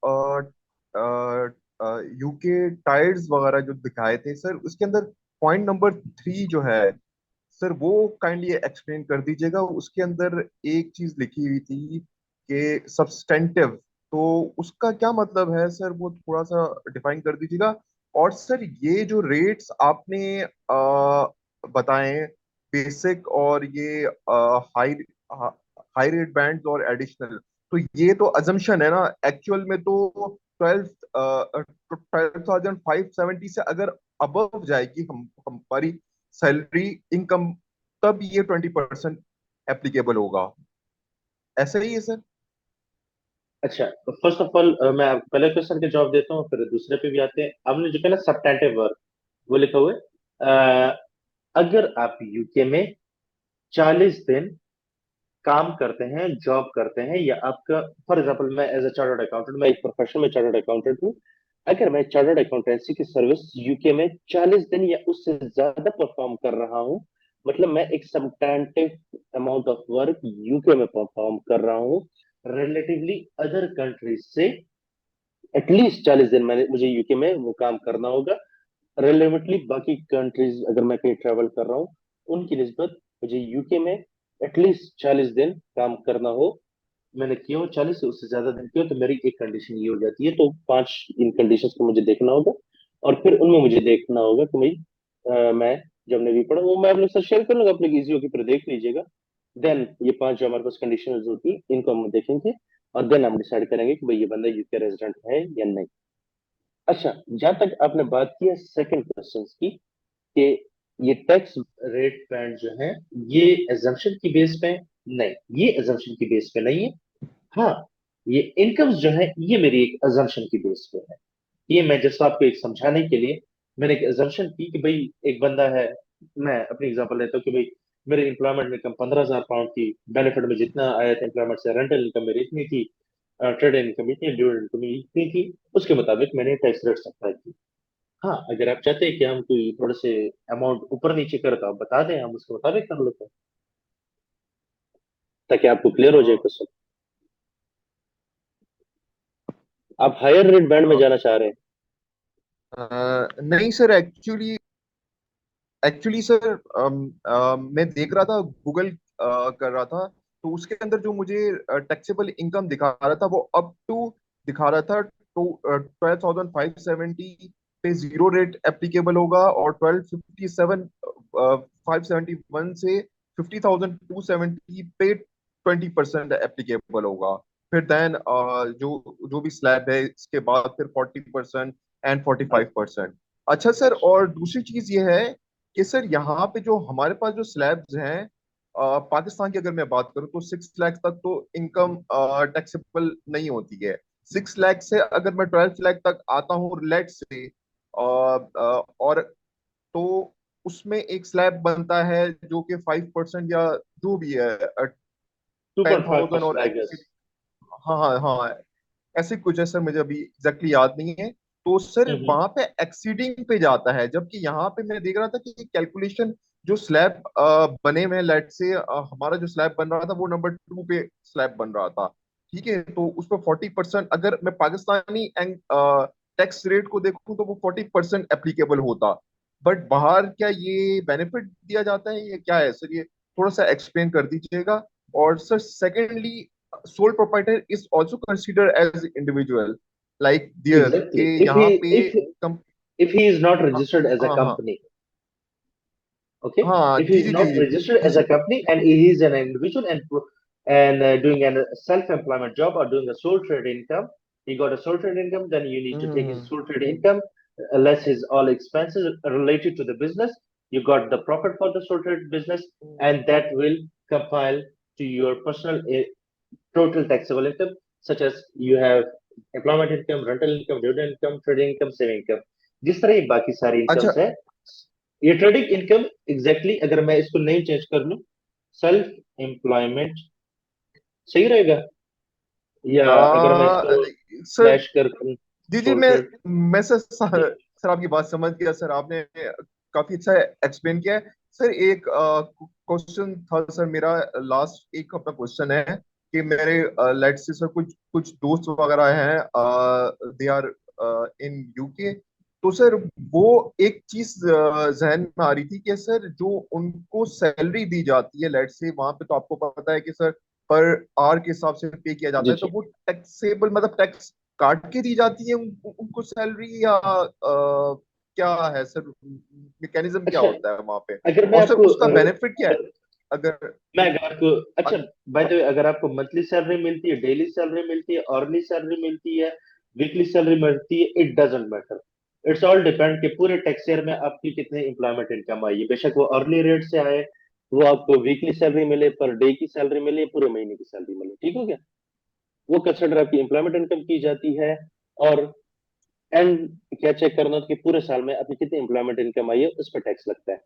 अच्छा, सेकंड आपने जो, अच्छा, आप थोड़ी एक्चुअली जो आपने पहले क्वेश्चन किया कि आपने क्या पाकिस्तान में कि आपकी पहले 6 लाख पे आपको टैक्स नहीं देना पड़ता, और रिमेनिंग जो, फॉर एग्जाम्पल अगर हम कहते हैं एक बंदे की 1 लाख सैलरी है तो उसकी एनुअल सैलरी 12 लाख बनती है, तो पहले 6 लाख पे उसको कोई टैक्स नहीं देना पड़ता, और रिमेनिंग जो 6 लाख बचते हैं उस पर उसको 2.5% टैक्स देना पड़ता है। अब अगर मैं यहाँ पे बात करूँ तो यहाँ पे भी ऐसे होता है। हमने पहले देखा, हम ये पर्सनल अलाउंस इन चीजों को फिलहाल इग्नोर मार रहे हैं ताकि आप लोग को कंफ्यूजन ना हो। हमने क्या पढ़ा, एक बंदे की टोटल इनकम बनी 49,650 पाउंड की, ठीक हो गया? मैं पर्सनल अलाउंस तो फिलहाल नहीं ले रहा, तो हम सिर्फ ये सिनेरियो ले रहे हैं, हम पर्सनल अलाउंस वगैरह को अभी हम डिस्कस नहीं कर रहे फॉर द टाइम। एक बंदे की एनुअल इनकम बनी 49,650 पाउंड्स। अब आपका पहला बेसिक रेट बैंड जो है वो है 37,700। ठीक हो गया। तो आपकी टोटल इनकम में से 37,700 पे कितना टैक्स अप्लाई होता है? 20%, जो कि हमने कैलकुलेट किया, कितना बना? 7,540 पाउंड। अच्छा, अब आपकी रिमेनिंग इनकम जो है, बेसिक रेट बैंड आपका सारा ऑक्यूपाई हो गई, जितना उसमें स्पेस थी वो सारी ऑक्यूपाई हो गई है। अब वो आपकी रिमेनिंग इनकम चली गई है बेसिक रेट बैंड से किधर? हायर रेट बैंड पे। तो हायर रेट बैंड में आपकी कितनी इनकम गई है? वो गई है 11,950 पाउंड। तो सिर्फ उस 11,950 पाउंड पे हायर रेट बैंड का टैक्स अप्लाई होगा, ना कि टोटल इनकम पे। ठीक है। तो जो रिमेनिंग हमारी अमाउंट थी, देखिए दोनों का हम टोटल करके कितनी बनती है? 49,650 पाउंड। ठीक हो गया। इसको अगर मैं सम करता हूँ तो ये देखिए 49,600, 49,650 बनता है। तो अभी जो रिमेनिंग अमाउंट थी, जो कि बेसिक रेट बैंड से ऊपर चली गई है, वो है 11,950 पाउंड। और उस पर कितना टैक्स रेट अप्लाई हुआ? 40 पाउंड, जो कि बनता है टोटल 4,780 पाउंड। अगर हम यहाँ पे बात करते हैं कि हमारे पास आ जाता है पर्सनल अलाउंस, जो कि हमें टैक्स फ्री एक एलिमेंट है, तो हमारे पास टोटल टैक्सेबल इनकम हो गई थी हमारे पास 37,080 पाउंड। और ये सारा का सारा हमारे पहले स्लाइड में कवर हो रहा था, जिसमें हमें 20% टैक्स रेट लगना था। तो अगर इसमें मैं 20% अप्लाई करता हूँ तो ये बनता है 7,416 पाउंड। और अगर मैं दोनों की डिफरेंस चेक करूँ तो सिर्फ पर्सनल अलाउंस की वजह से मुझे 4,904 पाउंड का बेनिफिट होगी। ठीक हो। अच्छा, नेक्स्ट क्वेश्चन नूर अली साहब, आप पूछे। नहीं sir, thank you sir, thank you so much. अच्छा, आप नूर अली, आई एम सॉरी, मैं समझ गई। अच्छा, ये मोहम्मद सईदुद्दीन। हाँ जी सर, अस्सलाम वालेकुम। वालेकुम अस्सलाम। सर, मैंने पूछना ये था कि यूके में like different contract types use होती हैं, लाइक जिसमें फुल टाइम होता है, कुछ एजेंसी स्टाफ की होती हैं, फ्रीलांसिंग होती हाँ। हैं, फ्रीलांस कॉन्ट्रैक्ट्स होते हैं। तो ये जो सारी हाँ। चीज़ें होती हैं, ये like they all are fall in employees, like, या ये सेल्फ एम्प्लॉयमेंट में आते हैं? अच्छा, अब मुझे आप ये बताएं, आप किस पर्सपेक्टिव से देख रहे हैं? आप कंपनी के पर्सपेक्टिव से देख रहे हैं या आप अपनी पर्सपेक्टिव से देख रहे हैं? अपनी पर्सपेक्टिव से, मतलब आप एज ए, यूके में किसी के साथ फ्रीलांस जी पे लाइक काम जिस कर रहे हैं? तरह जी जीरो आवर्स कॉन्ट्रैक्ट होते हैं ना, एजेंसी स्टाफ होता है, उस तरह। मतलब आप कह रहे हो कि आप यूके से डिफरेंट कंपनी से काम पकड़ कर और आप इंडिविजुअली कर रहे हैं, जी तो आपका ये सेल्फ एम्प्लॉयमेंट नहीं हो गई है? नहीं, आपका एक लाइक छोटा मोटा क्योंकि कारोबार हो गया ना? नहीं, हम्म। कंपनी क्योंकि समटाइम ये कहते हैं ना, कंपनी कहती है कि हम आपको जीरो आवर कॉन्ट्रैक्ट दे रहे हैं, लाइक वो अपनी तरफ से अपने टैक्स को बचा लेते हैं। जीरो आवर मींस के, अच्छा अच्छा, मतलब वो जी आपको अपने पेरोल पे, कंपनी की पेरोल पे नहीं शो कर जी रहे हैं। जी जी, बिल्कुल हाँ, बिल्कुल। एग्जैक्टली। तो फिर ये आपके लिए सोल ट्रेडिंग कंपनी की। ठीक हो गया, क्योंकि आप एज एम्प्लॉय नहीं हो रजिस्टर्ड उसके पास। आप ठीक, उस कंपनी मतलब ने ये, एचएमआरसी को ये नहीं कहा कि आप मेरे एज ए एम्प्लॉय, आप उसके एज ए सब कॉन्ट्रैक्टर हो। ठीक हो गया। ठीक हो गया, ठीक हो ठीक गया। है, और तो सब फिर कॉन्ट्रैक्टर जो है ना वो। जी। जी, तो कंपनी, लाइक कंपनी खुद किस चीज में फॉल कर रही होगी इस बेस को लेकर, लाइक अगर जीरो आवर कॉन्ट्रैक्ट होता उसके है लिए तो? तो एक नॉर्मल एक्सपेंस है ना, जिस तरह वो कंपनी की होती है ना, कॉस्ट ऑफ सेल्स होती है, लीगल प्रोफेशनल फीस किसको पे करे, एक सब कॉन्ट्रैक्टर से काम करवा लिए, सिंपल। ओह, सही सही सही। तो ये एजेंसी स्टाफ जो होता है, ये भी सेम चीज में आता है? एजेंसी स्टाफ कहने से हमें क्या मतलब है कि ऑफशोर उन्होंने जो स्टाफ रखा होता है? नहीं, एजेंसी स्टाफ होता है ना, लाइक जिस तरह अभी सब कॉन्ट्रैक्टर की हमने बात की है, इसी तरह लाइक हम्म। एजेंसी होती है। उसने उसके आगे डील होती है, लाइक उसने मैकडोनल्ड से डील की हुई है कि हम आपको वर्कर्स देंगे, ठीक है। अब वो वर्कर हायर कर रहा है, ठीक है, और लेकिन उसका दरमियान में सिर्फ एक किस्म का वो आउटसोर्स कर रहा है, और वो वर्कर दे रहा है मैकडोनल्ड्स को। लाइक मैं यूके के अंदर की बात कर रहा हूँ, नॉट फ्रॉम पाकिस्तान और समवेयर एल्स। अच्छा, तो जी जी। ये जो एजेंसी स्टाफ होता है, ये एजेंसी को किस चीज में फॉल करेगा, और जो एम्प्लॉय होगा वो उसको किस चीज में फॉल करेगा, उसका टैक्स किस चीज में बनेगा? देखिए सही भाई, आप इसको इस एंगल से देखें ना, कि आप जिस कंपनी की बात कर रहे हैं, क्या वो उसके पेरोल पर रजिस्टर्ड है या नहीं? ठीक है। वो और पेरोल पे, जी वो पेरोल पे रजिस्टर्ड होती है, लाइक उसको जो जो एम्प्लॉय है ना, उसको जो नहीं, पेमेंट देखिए, मिलती है ना। आप यहाँ पे दो कंपनीज को आपस में लिंक कर रहे हैं ना, तो इसलिए मैं पहले जी जी सिनेरियो क्लियर कर लूं, देन जी जी आंसर इजी है फिर। जी फॉर एग्जांपल, यूके में कंपनी है वकास लिमिटेड के नाम से। ठीक हो जी, गया। ठीक हो गया। आपका नाम है सही, आपकी आपकी एजेंसी है। ठीक हो गया, अब ये जी एक डिफरेंट कंपनी है। ठीक हो गया। आप मुझे स्टाफ प्रोवाइड कर रहे हैं, ठीक हो गया, बिल्कुल बिल्कुल ऐसे ही है। बिल्कुल। अब स्टाफ को पैसे आप दे रहे हैं या मैं दे रहा हूँ, वकास लिमिटेड दे रहा है? स्टाफ को पैसे मैं दे रहा हूँ सदीद, जो लाइक बीच में वो है ठीक आर्बिट्रेटर है, टाइप लाइक मैं या। आपको एज अ एजेंसी, एक सब कॉन्ट्रैक्टर आपको मैं पेमेंट कर रहा हूँ, ठीक है, एक्सपेंसेस। जी जी जी जी। तो मेरे लिए वो एक नॉर्मल एक्सपेंस हो गया, आपके लिए वो एम्प्लॉयमेंट एक्सपेंस होगा, क्योंकि वो आप अपने एम्प्लॉयज, एम्प्लॉयज तो आपके हैं, मेरे तो नहीं है ना, बेशक काम मेरे लिए करे, सैलरी आप दे रहे हो तो एम्प्लॉयज आपके हुए, तो उनको एम्प्लॉयमेंट इनकम आपसे मिलेगी। अगर मैं अपनी तरफ से उनको कोई पैसे दे रहा हूँ, तो वो या कोई टिप होगी या कोई सब कॉन्ट्रैक्ट अमाउंट दे दूंगा मैं एक्स्ट्रा, लेकिन वो एम्प्लॉयमेंट इनकम नहीं होगी उनकी, ठीक हो गया? ठीक ठीक ठीक, तो मतलब क्योंकि इट मीन्स कि सैलरी मैं। तो आप दे रहे हैं ना, जी सैलरी जी। आप दे रहे हैं, ठीक है? अगर मैं लाइक लाइक जो सदीद है, लाइक उसकी कंपनी जो है वो आगे से भी अगर कंट्रैक्ट पे काम करवाना चाहे तो वो करवा सकती है, इट डजेंट मैटर कि वो एम्प्लॉयज ही रखे। हाँ हाँ, ठीक हो करते गया। हैं, हजार बार करते हैं। ठीक हो गया। अगर मैं आपको सिंपल बात बता दूं कि जो रियल लाइफ मैंने फेस की हुई है, असल में तो यूके में ना सारा सिस्टम ही ऐसे चल रहा है मैं मतलब आपको अपनी मोस्टली। एग्जांपल दे रहा हूँ, हाँ मैं जी। आपको किसी क्या कहते हैं हवाई एग्जांपल नहीं, मैं अपनी एग्जांपल दे रहा जी हूँ। जी मैंने 2.5-3 साल जिस कंपनी के साथ काम किया है पाकिस्तान में बैठ के रिमोटली, जी वो मुझे एज अ एम्प्लॉय पैसे नहीं दे रहे, क्योंकि मैं उस कंपनी के पेरोल पे नहीं था, जी एग्जैक्टली ये मुझे इस चीज। तरह पेमेंट, तो जी मुझे एज जी। अ सब कॉन्ट्रैक्ट वो पेमेंट करते था, ठीक ठीक ठीक ठीक ठीक ठीक ठीक। है? सही हो गया। अच्छा, अच्छा, नेक्स्ट नताशा, आपको कोई क्वेश्चन है प्लीज? जी सर, मुझे जो आपने लास्ट वाला एक समझाया था ना, सफिशिएंट टाइज वाला टेस्ट, वो हाँ मुझे हाँ, समझ नहीं आया है, वो मुझे रिपीट करके समझा दीजिए। अच्छा, सफिशिएंट टाइज, अगर मैं आपको थोड़ा सा एक उसका ओवरव्यू दे दूं कि हमारे हम्म। पास, मैं आपको दोबारा से शेयर कर देता हूँ कि सफिशिएंट टाइज, एक तो हमारे पास था कि ऑटोमेटिकली आप यूके रेजिडेंट कब कहलाए जाएंगे, एक होता है कि आप ऑटोमेटिकली नॉन यूके रेजिडेंट कब कहलाए जाते हैं, वो तो क्लियर कर जी देता है। जी जी। सेकंड, उसके बाद आपके पास ये 5 कंडीशंस हैं, आपने जब, अगर आपको लेट्स से उनमें कंफ्यूजन हो रही है आपको ना, वो ऑटोमेटिक ओवरसीज में आप उसको ला पा रहे हो, या उसके या ऑटोमेटिक रेजिडेंट में नहीं ला पा रहे हो, तो देन आपने ये 5 क्वेश्चंस पहले अपने पास नोट डाउन करने, ठीक हो गया? 5 क्वेश्चंस कौन से होंगे? कि भाई उसकी फैमिली यूके में है, ठीक क्या है। उसका ओनली होम जो है वो यूके में है, वो सब्सटैंटिव वर्क जो है यूके में करता है, वो पिछले 2 सालों में यूके में, कंजेक्टिव पिछले 2 सालों में 90 डेज से ज्यादा यूके में रहा है। ये चौथा क्वेश्चन आप अपने पास लिखेंगे। पांचवा क्या लिखेंगे?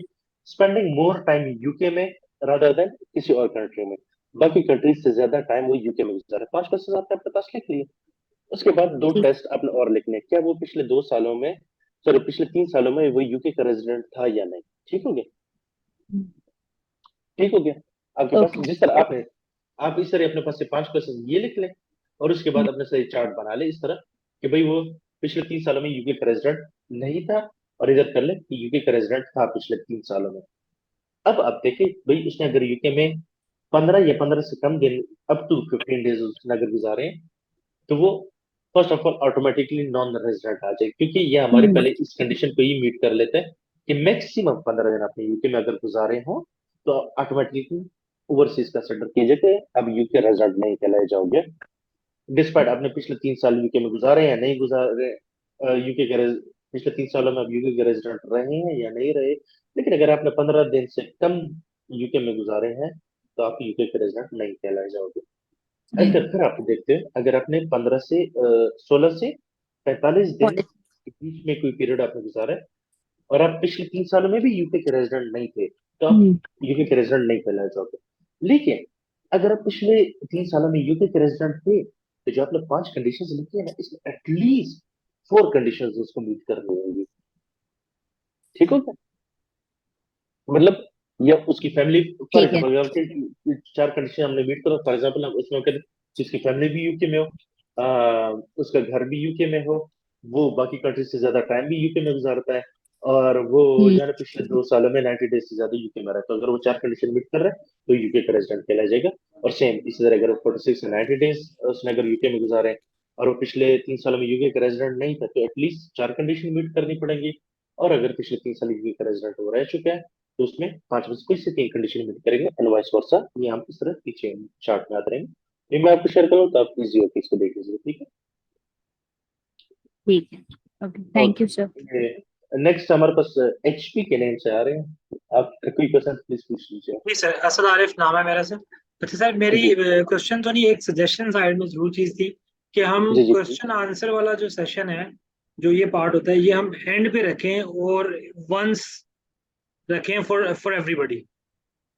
ठीक है, ठीक एक है, सेशन, देखो। ठीक है, थोड़ा सा आपको भी आसानी रहेगी इसमें कि वो जो एक सेशन का रिदम होता है ना, वो फिर चलता रहता है।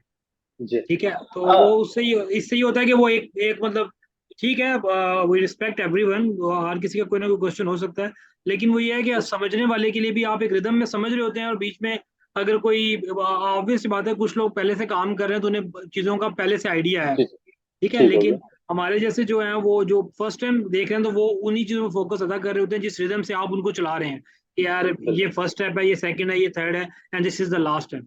ठीक है, तो उस केस करेक्ट। में ये होता है, वो डिस्ट्रैक्शन आ जाती है, तो फिर वो थोड़ा सा ना चीज, मतलब वो सेशन की कंटिन्यूएशन नहीं रहती, हमें भी आइडिया नहीं होता फ्लो का भी, तो उस तरह से फिर वो ना ना, होता है। ये मेरी एक सेशन साइड है, तो एक अगर काइंडली आप इसको कंसिडर कर लें। Thank you so much, really appreciate your suggestion. और जरूर मेरी अप्रोच होती भी यही है कि जिस तरह मैंने पहले भी आप लोगों से कहा कि स्टार्ट के 10-15 मिनट्स मैं प्रीवियस लेक्चर के लिए रखता हूँ कि आपके अगर प्रीवियस लेक्चर से कोई क्वेश्चन हो, और तब तक ये होता है कि सारे क्लास ज्वाइन भी हो जाती है, तो मैंने वो उसके लिए रखे होते हैं। सेकेंडली एंड पे भी 10-15 मिनट मैंने इसके लिए रखे होते हैं कि करंट लेक्चर में जो एग्जिस्टिंग लेक्चर है इसमें आप लोग क्वेश्चन होंगे तो हम उनको डिस्कस कर लेते हैं। सेकेंडली जहां तक बात आगे बीच में क्वेश्चंस आने की, तो यार इसका फायदा भी हो जाता है, नुकसान भी हो जाता है। फायदा इस सेंस में होता है कि फॉर एग्जाम्पल जिस तरह आपने बात की ना रिदम टूट जाए, बिल्कुल रिदम टूटता है, ये एक नुकसान है इसका।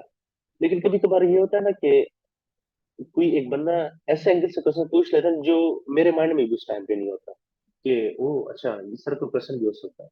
तो मुझे मुझे भी कभी कभार फायदा इससे हो जाता है, लेकिन वही बात है, क्लास भी डिस्टर्ब हो जाती है। तो मेरी कोशिश यही होती है कि हम एंड पे क्वेश्चन रखें, तो इसलिए मैं आपसे कहता हूँ कि आप काइंडली रेज हैंड का ऑप्शन यूज किया करें। उससे ये होता है कि मुझे पता होता है कि भाई किस किस का क्वेश्चन है। तो मुझे ड्यूरिंग लेक्चर अगर कहीं पे लगता है कि हाँ मैं यहाँ पे क्वेश्चन ले सकता हूँ, तो फिर मैं क्वेश्चन लाजमी लेता हूँ, और इंशाल्लाह हम इसको यही ऐसे ही लेके चलेंगे। तो बिल्कुल thanks again for your suggestion, हम ऐसे ही लेके चलेंगे। ठीक चले है सर, थैंक यू सो आज, much. No worries any time brother. आज के लिए हम इसको, Natasha do you have another question?